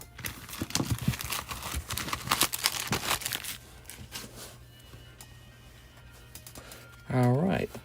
Why does Gorobis have like a seashell bra? Did you guys ever think of that? What the hell? Okay.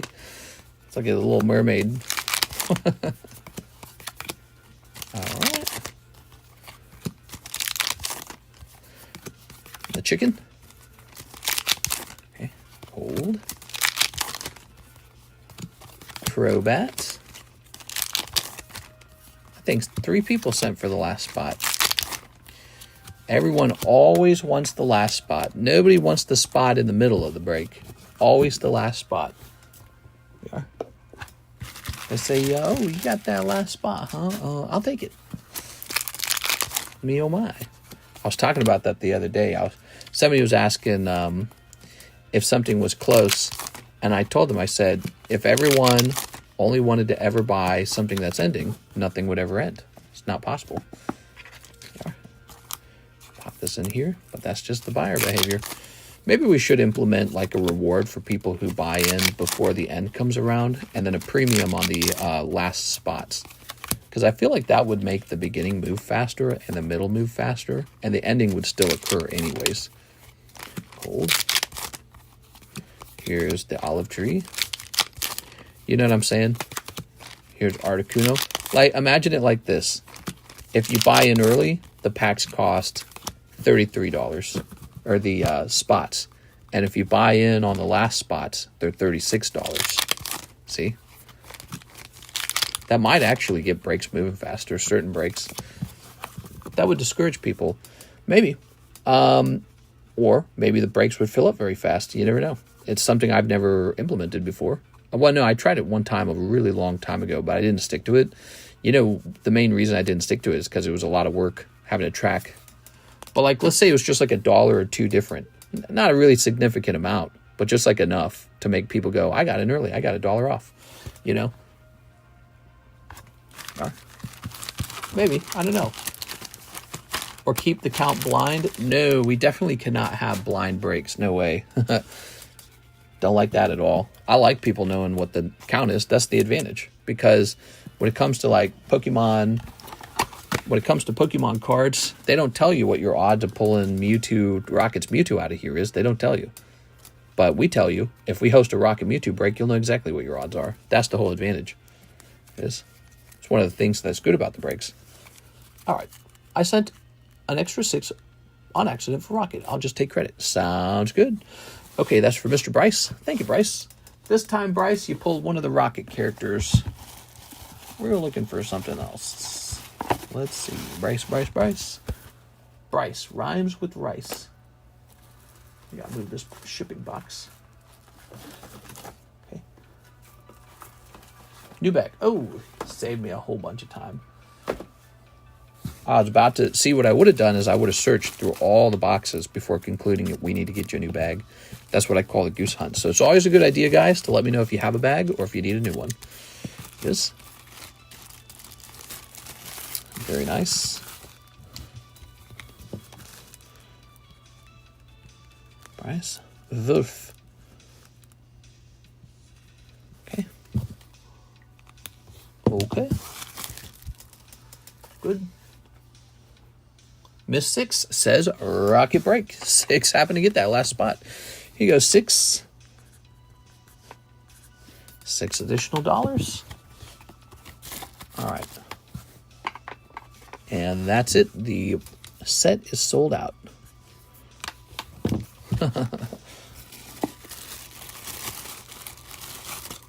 One, 2, 3, 4, 5, 6, 7, 8, 9. Oh, 10. Okay, one more spot after 6. My bad.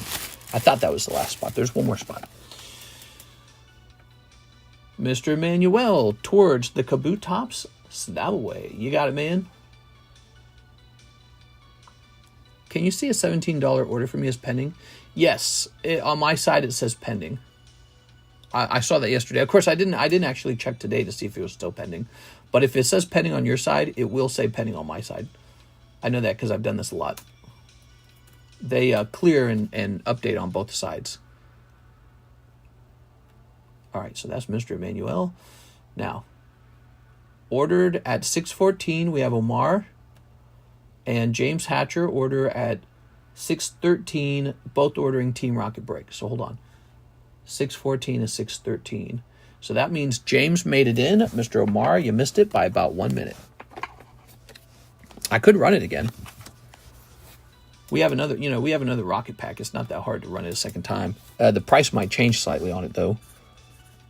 Might be $1 or $2 more expensive as a result of it becoming more expensive on the market. There we go. Set that there. You got $35. Do you think you will run out of Korean Rocket? Oh, definitely not. We just got a big restock, so you are safe, safe, safe. In fact, think of this. Nothing crazy has been pulled, right? So in a way, luck's on your side right now. You just avoided cold packs, that's all. So you never know. Of course, if when you ordered, if somebody had pulled the Rockets Mewtwo, you could have rightfully been very annoyed at PayPal. Damn it, PayPal, see what you did to me? But so far, PayPal has helped you avoid some cold boxes, so that's not bad. 1, 2, 3, 4, 5, 6, 7, 8, 9, 10, 11. So there you go. 11 cards are needed. I lucked out. Yeah, it's all about luck. It's all just luck in the end. That is the Rocket Break, everyone. Again, we can run this a second time. It was pretty popular. Finished really fast. Didn't someone get the Mewtwo? Add a free giveaway. Adds a free giveaway? Oh, the Rockets Mewtwo. That's right. But we got a fresh case in, and that other case was basically empty anyways. So here we go. Yeah, that was the end of that case. Remember, I kept talking about that. In fact, I kept talking about how there's only 5 boxes left, and so we were this close to being sold out of that. So we're on the new case already. Okay, Team Rocket. Beautiful. And we don't open this until we shuffle the names. Let's show the names off. Good luck, everybody. Ooh, Sarah's in there twice. That crowd was crazy. Oh, yeah, man, what a gift. Imagine it's just a typical Friday night or something, or whatever it was, Saturday night. And somebody's donated a box of Rocket, and you get a free little Rocket pack with your order. And everyone else is getting, like, holographic or an empty pack or this or that. And then your pack comes out, and it's the absolute chase card. Like, what? Yolan donated it. Yep. How much per card in Rocket?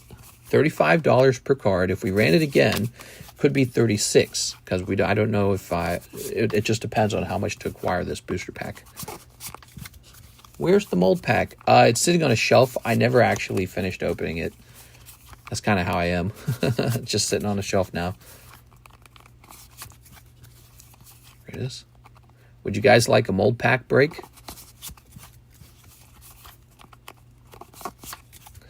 If we did a mold pack break, I would ask probably, I don't know, like $16 a spot or something like that. Because I don't know if the cards will... Okay, last time. There we go. Just to see what's in it anyways. All right, give me a number. Will you sell the pack? I could. Trump posted a video on his Trump social saying, bomb, bomb, Iran, bomb, bomb, Iran. Dude, he's unhinged. 1, 2, 3, 4, 5, 6, 7. I think he is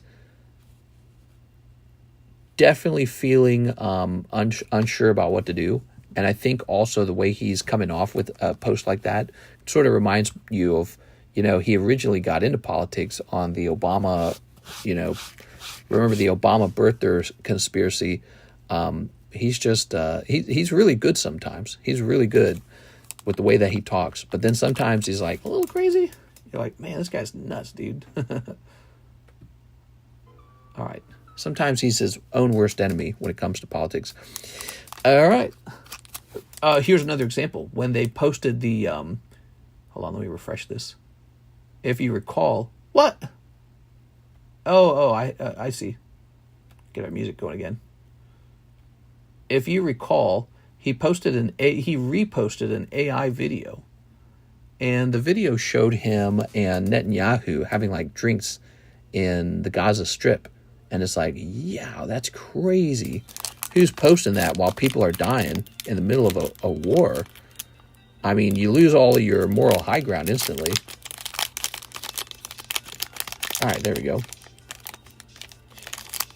All right. Good luck, you guys. Someone's getting a nice slow poke. Oh, I already love it, man. Love this set so much.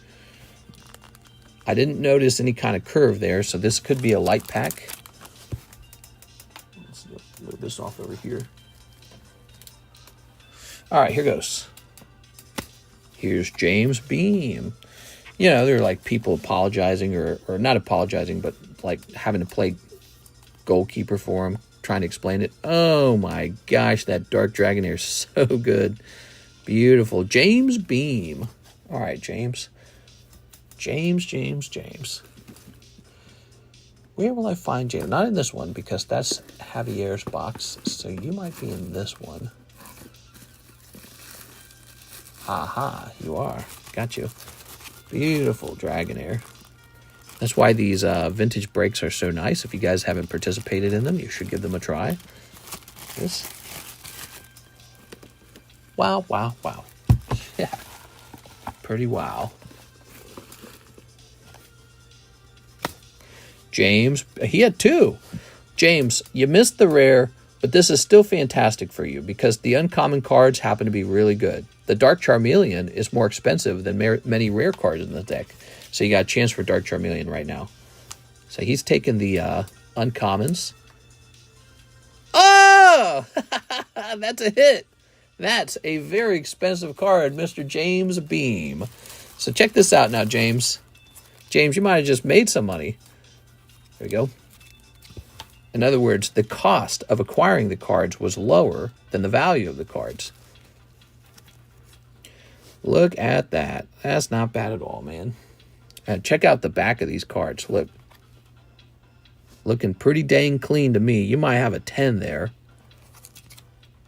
This one looks like it's got a little white speck right there. All right, but we don't know. So that Dark Charmeleon could be a 10, James. If this is a 10, this might be like a $200 to $300 card by itself. The Dark Dragonair has its own value. Okay. I'm happy. Nice pulls. Oh, yeah. Like I was saying, Dark Charmeleon's actually a more valuable card than a lot of the rares. Sort of like non-hollow Rainbow Energy, for example. Non-hollow Here Comes Team Rocket. Non-hollow Dark Weezing. He's more valuable than a lot of those. And so it is a big one. And he's just so beautiful, and people really want him in their collection. Even I've got this one in my collection. So really nice. Let's put this back into your bag. Oh, wait, where did we put your bag? Oh, is this your bag? Oops. Sorry. Okay, that's your stuff. Cool, man. That's why, you know, the pack breaks are very fun, because you could pull some nice cards even if you don't pull the rare. You could pull Charmeleon. Not Charmeleon. You could pull Charmander, guys. So that's the uncommon cards. On the common side, you've got Dratini, you've got Squirtle, and you've got Charmander. Those are all real solid. There's also an Eevee in this set, and Slowpoke's not too bad either. Slowpoke's kind of cool. Someone's got to get Slowpoke here. So this is the third from the back. Okay, that's going to be Miss Sarah. You ready, Sarah? Here you go. Oh, yeah, this is a non-holo. This is a light pack we just... Oh! The whole round of uncommons was good. That's Dark Vaporeon. That's also really good. Man, great booster pack. This had Dragonair, Charmeleon, and Vaporeon in it. I mean, the only way that could have been more optimal is if Dark Flareon swapped places with either the Dragonair or the Vaporeon. Man, that was really good. So that's for Miss Sarah. You have a box over here. Congratulations. Yeah, the Dark Vaporeon's a great one. I don't remember the last price on Dark Vaporeon. I wouldn't be surprised if it's like 150 for a 10 for that. Really good card. But I haven't looked at it in a while. You guys want to look it up with me? Let's look it up. I'm curious. I haven't seen PSA 10 Dark Dragonair in a while, and I haven't seen PSA 10 Vaporeon in a while. Let's see, PSA 10. Yeah, the uncommons go really hard in this set. Okay, and we're going to filter by now and then cheapest, right? We're just going to look at cheapest. So it looks like the cheapest is this unlimited Vaporeon for $200. That's the exact card you just pulled there. Look at 9 watchers, so people are really thinking about it. And that's what you just pulled. So now it depends on if it grades 10, but the cards we've been pulling out of here don't look too bad. That's lucky too. That's all part of the game. That's part of the luck. You open a pack, you hope yours has Dark Vaporeon in it, but also it needs to be a good Dark Vaporeon. 6, yeah, you're picking up the rare. What? All right, so 6 has a shot at a lot of different stuff. She could have a Dark Charizard right here. We don't know. Or it could be Dark Weezing, which would be really stinky, because he's literally a stinky Pokemon. I mean, he's made out of stinky gas. So we don't know yet. I think the worst pull you could get is probably the Rainbow Energy non-holo. That is a non-holo for sure, though. You can tell it's non-holo. It's got a dark purple color to it. Here's David Smith. So, David, you're on the common side. You're looking for Charmander, Squirtle, Eevee, and Dratini. What do we got? Ah, there you go. Squirtle. Not bad, not bad. So, David, this has been a great pack so far. Not much to complain about out of the pack so far. We don't know what 6 got, but hopefully it's also good. Squirtle. I did it. You got the rare spot. You did it. That's the spot with the best, let's say the highest ceiling, meaning you could get a really big pull if you're lucky there. 6. We're going to find out at the end. James Hatcher. All right, James, let's see what you got here. All right, Voltorb this time. Voltorb's definitely not going to bring home the sexy Pokemon collecting waifus. They're going to be like, you got a Voltorb? Oh, you got a Voltorb right here. Voltorb loves you. Look at that. Yeah, golden Voltorb. I love the way it looks. I love how he kind of looks angry, and that just kind of works with the Rocket set. Voltorb was sort of like a trash Pokemon, you know, like a slime or a blob. Same with Coughing, same with the Zubat, same with Grimer, and it just has a great feeling to it. I always liked the feeling of Voltorb. Here's Miss Sarah. Another card for you, Sarah. Let's see if you get lucky twice. Okay, you only get lucky twice, Mrs. Bond. Diglett. I call this the biggest Diglett because there's a vehicle in the air, and that appears to be a prison. That's what I think is going on. I think this is like a prison bust or something. Or maybe not. I'm not sure. What are these spiral things? I'm not sure what that is, actually. I've never really thought about it. I just assumed that was Diglett breaking like a prison open. But yeah, that's a car that's been knocked up in the air. And so you have to wonder what they were thinking with this one. But I call that the biggest Diglett because it is literally gigantic. We used to have a role in the Discord server called Biggest Diglett. In order to get the role, you had to have a PSA 10 Diglett. You had to have a PSA 10 Rocket Diglett, to be specific. I thought the role was kind of cheesy. I eventually got rid of it. Okay. Here's Zachary Stex, Mr. Zach. Sarah has the biggest Diglett.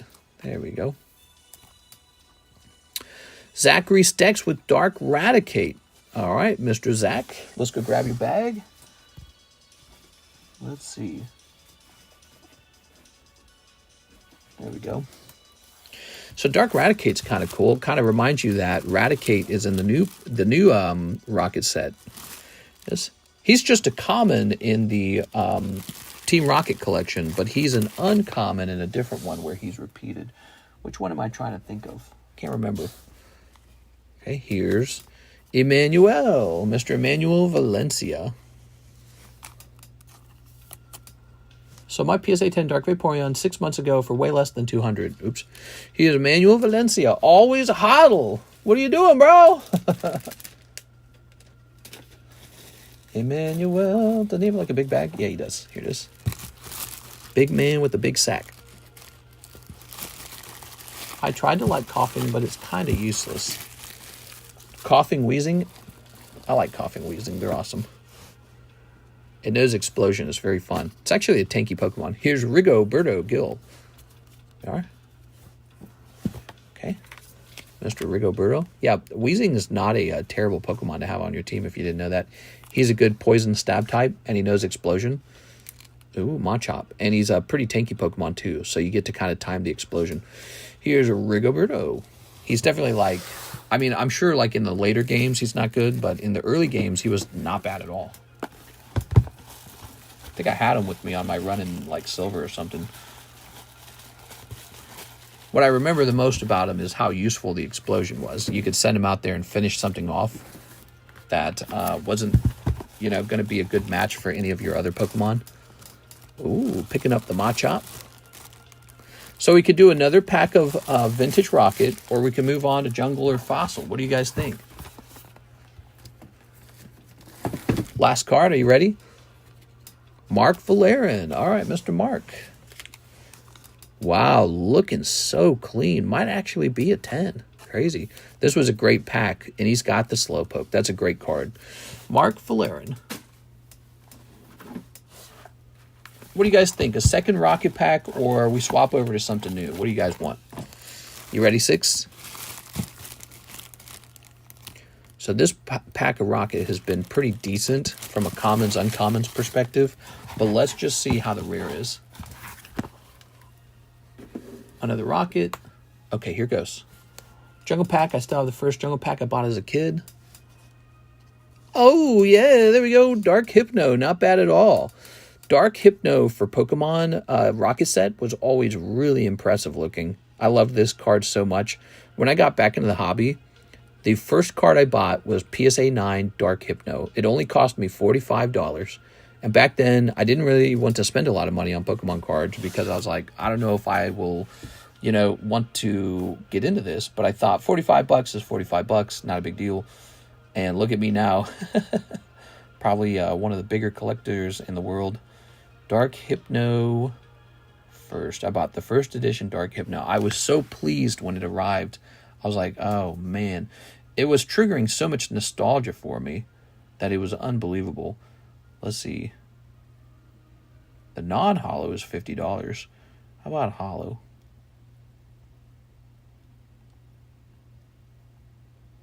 Here it is, holo. So all this time later, that's an 8. All this time later, that's an 8. How about PSA 9? PSA 8.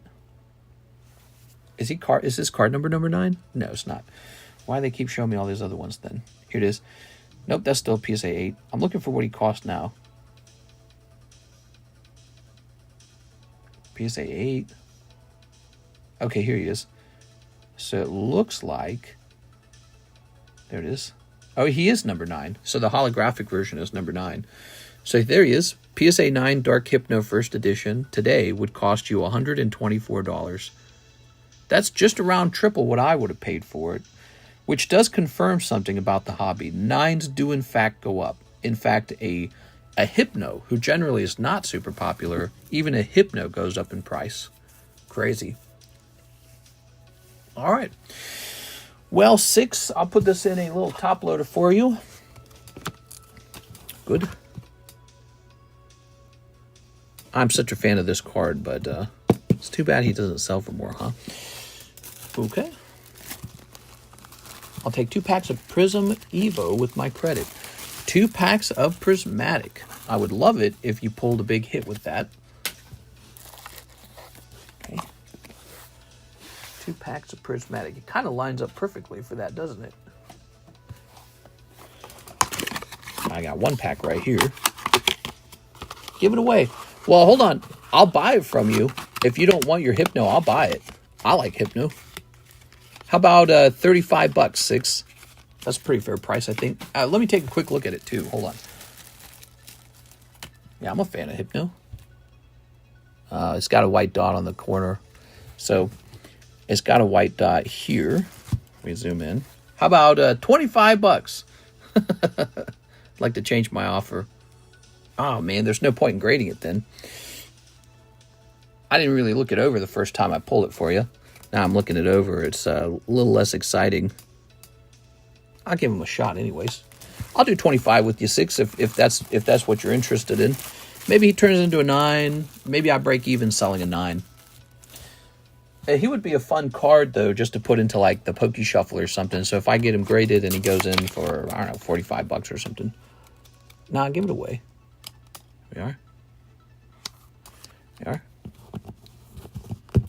Okay, you're sure for the giveaway? All right.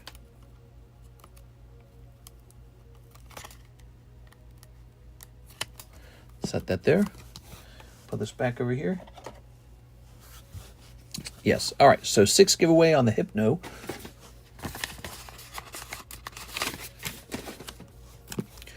Not about it. I like Hypno, but that's okay. If he's just going to grade 9 anyways, I don't think it's a big deal. Grab this, we'll say 6. All right, well, that's very cool of you, 6. Set that over there. And let's see. So we need another Prismatic. I got to go get a little box. Oh, my leg. I think we'll save this for tonight, though. We're at the very end of the stream, so come back tonight, and you'll be typing 6 in the chat to get this Dark Hypno, okay? Oh, my legs. My legs.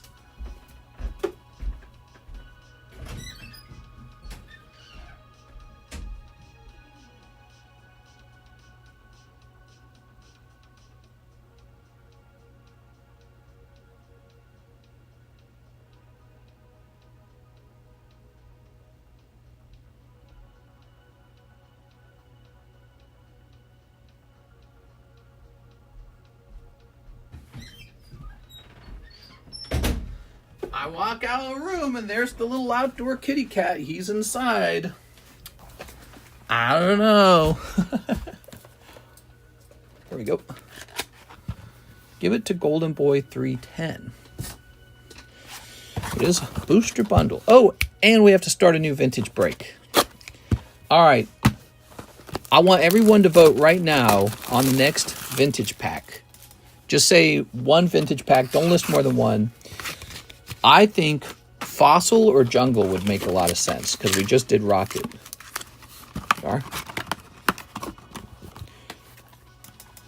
Tell me which one you guys want. Mr. Omar, thank you so much. 6 says another shot at Rocket. We are. Start sneeping. Okay, lovely. Rocket, Rocket. Hey, what's up, Mr. Monk? We've got Fez and Dippity. Dippity, dippity. Oh, time. Got a little excited when I saw that shiny, you know. Okay, Glass Trumpet and Time. She's a cool rapper.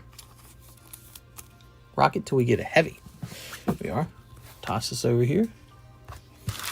And we'll toss this over here. We might be able to do that, but each time we sell one, it might get a little more expensive because I just go and I replace it because I like to keep the amount that I have. I like to keep it the same. And so if we push that particular angle of the market real hard, we'll drive the pack prices up all by ourselves. That's why sometimes it's better to do kind of a bit of a spread.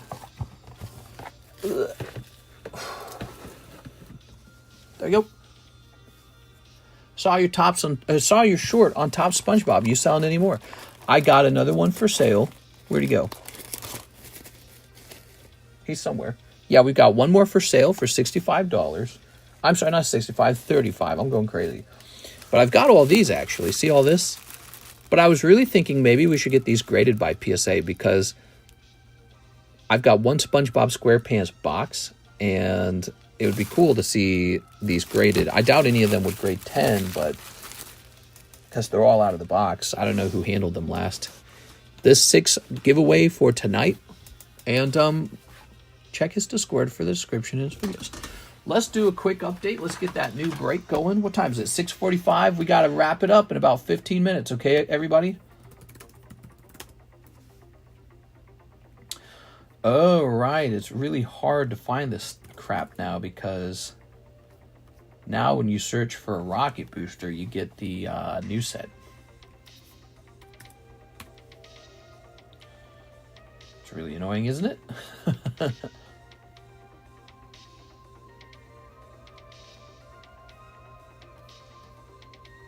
Liking what I'm seeing, though.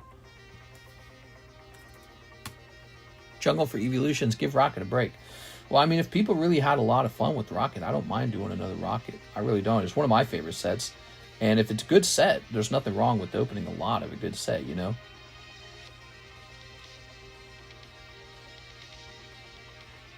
All right, so let me do a bit of quick math. Well, no, let me... Yeah, let me do a bit of quick math.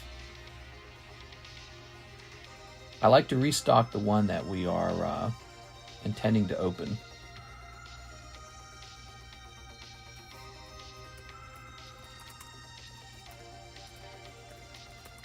Oh, it's the exact same price. The price will not change, in fact.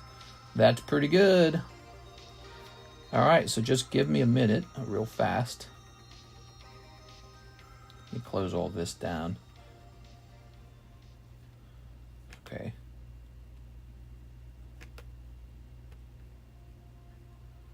I love the rocket boosters for multiple reasons, especially if you do unlimited. They're really pretty affordable. And then on top of that, you know, one of the risks is that they've been weighed already by someone, you know, like maybe the seller. And that doesn't always work with rocket packs. You can't weigh them effectively. So that makes them much easier to get a potential heavy out of. You know, if it's like jungle or fossil, you got to pay kind of a premium with someone you trust in order to have a shot at like a random heavy pack to show up. Because generally if you buy from like random newbies, it will always typically be weighed. Yeah. Okay. So we're going to take on a couple of these guys. I really like the rocket set, and I don't mind having a few to spare. All right. I think it's great that we can do the same price. Hello Kitty Gym Break needs one more. Okay, now let me just go ahead and test this out again. Yeah, so we're doing $35 a spot, and let me go get a pack, and we can actually do more than one. So we could keep this going for another pack if we wanted, or we can go to Fossil and Jungle. Ooh, there we go. That's great. So there it is, still $35 vintage pack break, and maybe this time we get another crazy pack. We'll see. I think this pack break was so fun that there's still a lot of interest for it because the pulls were great. If the pulls were ever not so great, sometimes the fun ends and people are like, all right, let's try something else. Sometimes what I do is if I feel like the last booster pack wasn't that good, what I like to do is crack out a Japanese pack because those are like guaranteed heavy. And so you'll get something, you know what I mean? But those are, sometimes those aren't as popular as the English version. Eric Rodriguez sent a message on Discord. Thank you for your time. Okay, give me a minute.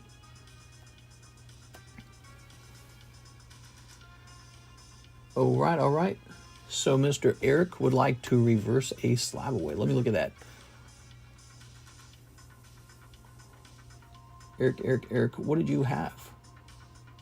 Tag Ray Alt. Okay, let me take a quick look at this. A couple slab away cancellations. Let's see.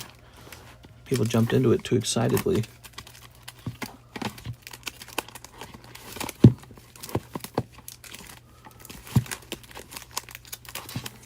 Is it? No?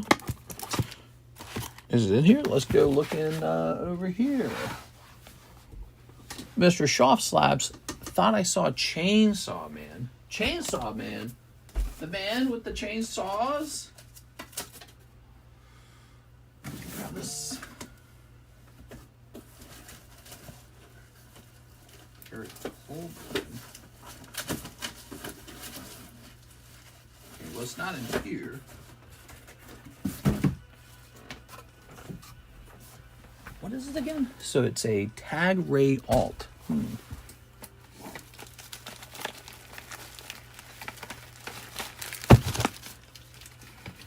Tag Ray Alt. I remember that slab. Let's see.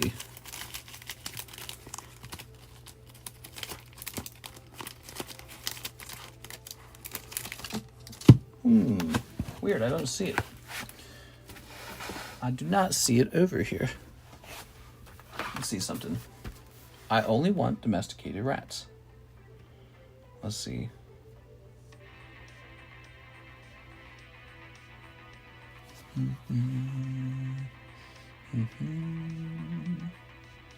Wonder if I accidentally sent it down to Alexis by chance.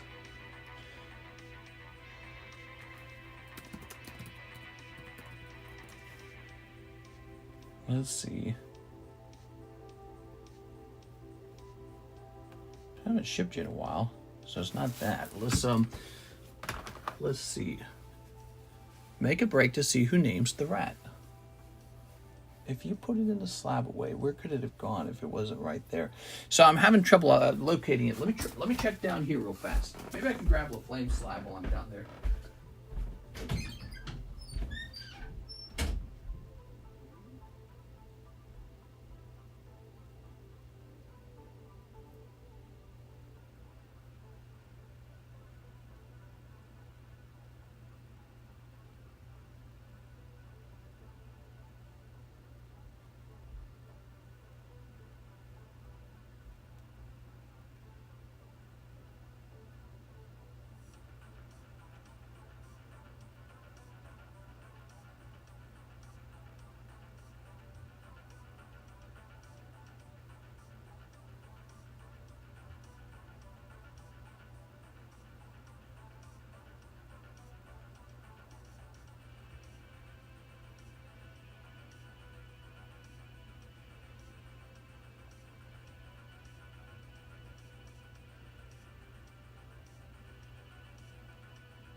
All right, it wasn't downstairs. So my last thought is it might have gotten missorted. Got Mr. LaFlame slaps while I was down there. Might have gotten missorted. Let's start checking all these boxes real fast. It happens. Usually I'm pretty good. Actually, let's check the R box first. Let's see.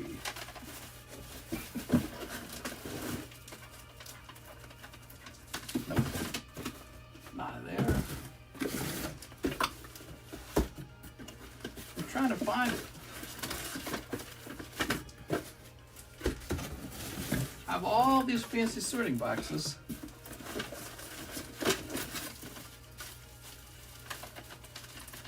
That's not in here. Should just be in here, actually.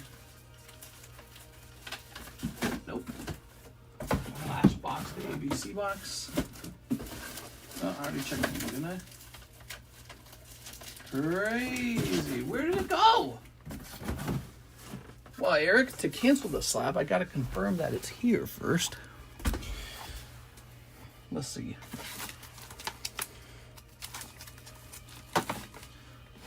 Might be time to clean this area up. Let me try picking every one of these up now. Maybe it's just hiding really well. Let's see. Okay. None of these. Oh, and there it was. Should have done that from the beginning. All that running around, and he was right there. He looked like a PSA slab. That's what happened. He looked like a PSA slab. I was looking all over for that. My God, dude. Okay. Good. We have Mr. LaFlame slabs now. Ready to take some pictures of these. Look at that. He pulled the Pikachu with Greyfeld hat. It's good stuff, huh? So he was doing some gym breaks. Ooh. Lovely, lovely, lovely. And I need a spot for these now. For both of these. Okay. What time is it? It's 6:56 right now. Excuse me.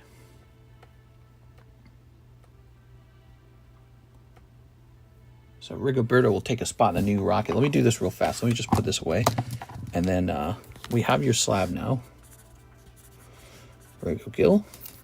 You're in the new break. That's the new vintage break. Okay. Very good. All right. And then just back to this Eric Rodriguez order. So let's do some research on it. So it appears to have a red label on it.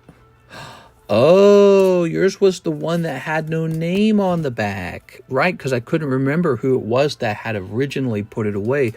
That was what part of why we missed it. It had no name on the back. Whew, man. Mystery solved. Okay. That was part of why we were having so much trouble right there, guys. So this is Rayquaza TG20. Okay. So there is one on the market, and it's for $200. And I think it's been freshly listed. Let's see. And yours was at $225. I don't want to nickel and dime you here for it, Mr. Eric. So let me see. How much did you put in this again? I really feel this one's going to sell. So it says here that you put $70 into the card. We're not going to do any change in price or any of that stuff, okay? Because if there's one on the market for $200 and ours was $225, that's a difference of $25. We're not going to mess with that. How long did you have it? You had it for since May. So you've had it for maybe a little over a month. I think we're just going to give you the full $70 back. I think that's what we're going to do here. And you said, thank you for your time, sent on Discord. So you sent $5. And so is the $5 like a tip? What's the $5 for? Normally there's like a $20 cancellation fee. Maybe you feel like the cancellation fee this time can be $5. I mean, I can accept that if you want to do something like that. So let me get you the $70 back, okay? I'm going to send you all my 9s for commission if you want. What's the split for it? Or is that discussed in private? Yeah, so if you're doing store credit, it's 73%. If you're doing cash, it's 70%. That's the split. 73 and 70. You are. We're logging in.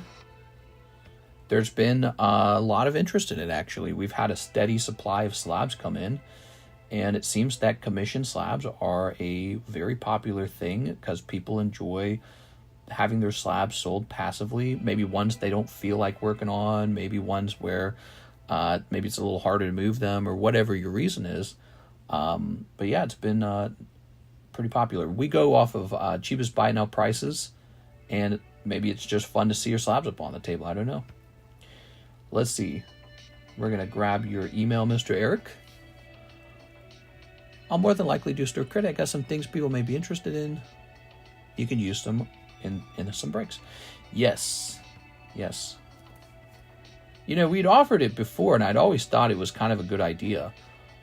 But I'd never really pushed it. And then one day, Anthony Kalura came up to me and he said, I got a whole bunch of slabs for you. Will you sell these for me? I was like, definitely I will.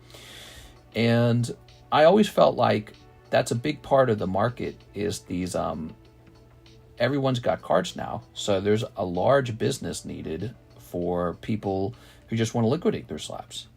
All right, here we go. I've got your payments here. Let's try and find a nice big one.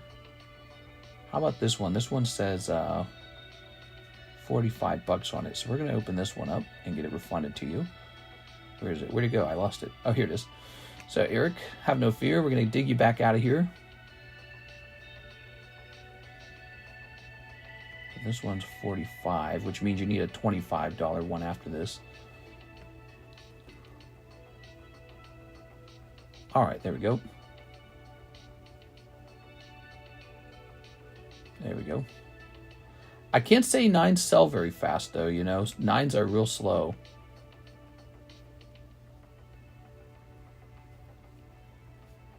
Let's see.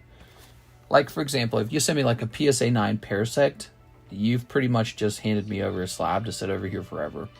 And there could be a point where we are out of room. Like, I don't know where to store all the slabs that are not selling.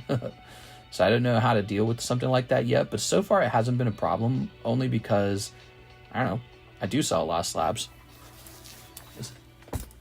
All right. Whether it be breaks, live customs, pokey shuffles, or whatever fun thing we have. So this card becomes available again. I'm going to slightly reduce the price on it, but just slightly, okay?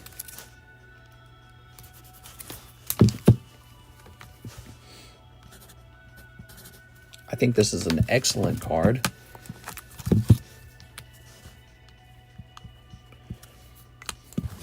There you go. Okay, Eric Rodriguez. You've got $70 back, and the slab is canceled. Let's go in, by the way. I got to remember to do this part. We got to actually remove this, or else I'm going to forget. There we go. All right. Boom. Thanks so much, Mr. Eric.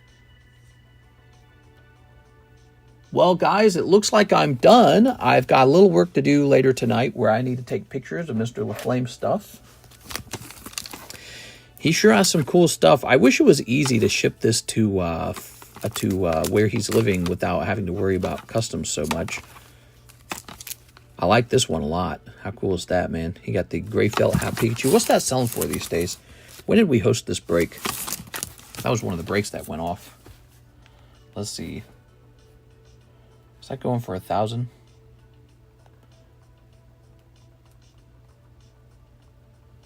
Okay. Yeah, just around 1,000. Here's one a little bit cheaper. Okay, here's one for $875. All right. Well, I think he will steadily move up in price. He's one of those specialty Pikachu cards. Yeah, he's one of these specialty Pikachu cards. They're still grading some of them, I think, and the population's large. But eventually, there won't be any new ones to grade. And he's not easy to grade either, by the way, I should mention. A lot of them don't grade 10. So I like this card a lot. I could see us hosting more breaks on this Greyfell Hot Pikachu. We got some 9s of that card from PSA. I'm tempted to crack those and resubmit them to like tag grading just to see what would happen. That's a big risk, but I don't know. You know, you get some... If even one of them turned into a 10, that'd be a huge deal. That'd be a huge deal if even one flipped into a 10. Or maybe they flip into 8. You just never know. Gambling, basically. Gambling with your life. Damn, 130. Yeah, you have to remember this. So out of all that, when I collect all that money from you guys, so first you lose 50 cents times 30, which is $15. And then PayPal takes also an additional 3.5% from me. So that is looking like takes an additional 42 plus the 15. So about 57 of that is just PayPal fees. And then whatever fees I had to pay when I acquired it. But, you know, there is a profit margin in there, too. And that's what motivates me to get up and work with you guys all day. Just like your job. When you go to your job, the reason you collect a big fat paycheck, and some of you guys get a real nice paycheck, but not everyone. But, you know, if you've got a job that pays well, how do you think that works? Well, your boss or the company, they've got a product that they paid $1 for, and they charge $10 for it. That's how they do it. And in fact, card shops, from my perspective, really don't work on large margins. They work on slim margins, and they have very little overhead. That's how they survive. That's why most card shops are not part of a corporation, right? You ever thought about that very long? Most card shops are privately owned, small family businesses because they don't do large profit margins. Taco Bell, for example, they probably make their tacos for about a nickel per taco, but then they sell it for like $3. What happens to all that profit? Well, it goes toward the infrastructure, it goes toward the employee, it goes toward the legal team, it goes toward the advertising, it goes toward the managers, the regional manager, the franchisee, actual owners, and then it goes to the corporate. Corporate's got to get paid. There's a whole corporate. It goes to the team of researchers that make new tacos. And then finally, it goes to the shareholder. So the shareholder's got to take like whatever, 7% of the profits just got to go to the shareholder. And it's got to look good. And so that's why they can produce a taco for 5 cents, but then sell it for $3 and we buy it. And so they get insane profit margins. You know, you compare that to like a card shop asking maybe like 25% or maybe a little higher than that. And the margins are comparatively slim because, you know, here's what's interesting about a card shop. The card shop is gambling with you. That's one of the interesting things about running a card shop. When I acquire a large chunk of product, for example, that product can actually move down in price. I've had that happen multiple times. Like you saw me selling the Topps X-Men recently, right? I lost money on that. I lost a bunch of money on that. I got about half as much as I paid for it. So I quite literally lost money on that. And then when I do make profits, it could be around, well, I don't like to go any lower than 25. I like to go higher, but you can't ask for higher all the time. But sometimes you can. But 25 is pretty reasonable. That's about where I hang out at. In fact, you can see that with the commission cards. So what did I ask for? 73% store credit, right? That's just about a 27% cut. But then also somebody's buying that, right? So there's somebody paying for that. Typically on PayPal, that's the majority of the purchases are on PayPal. And then CASHAPP and VENMO have a fee as well. So when you remove that fee from the value of the card, what's left over is smaller, right? So that's just around 25. And there you have it. So yeah, it's not as crazy as you think it is. If something goes wrong, if you have a big problem, you've just got to push cash out and all kinds of stuff goes wrong. Somebody tries to steal. You have some sort of disaster occur, like you're supposed to receive cards and they arrive ruined, or the guy who's supposed to have sent you the cards doesn't send them to you at all, or something like that. You know, so that all these problems occur all the time. We're still having that problem. There's this guy who was supposed to have fulfilled orders from last year, October, and he was supposed to have fulfilled them by sending in new product today. And he was supposed to have sent a certain amount of black and white, and that so far has not arrived. Some of the black and white has arrived. In fact, 2 cases of each have arrived from him, but the rest has not arrived. So that's a big problem. And it's like, and he doesn't communicate very often either. That's basically shrink, mister. Yes, I don't know what shrink means, but yeah, stuff goes wrong, you know, stuff goes wrong. And so if a card shop's making about 25% margin, and that's the lower end. Sometimes you try to get a little higher than that. But let's say you're making 25%. You have to consider that actual profit margin will also include the business has to pay taxes on the profits. And then when I get paid, I have to pay taxes on what's considered income.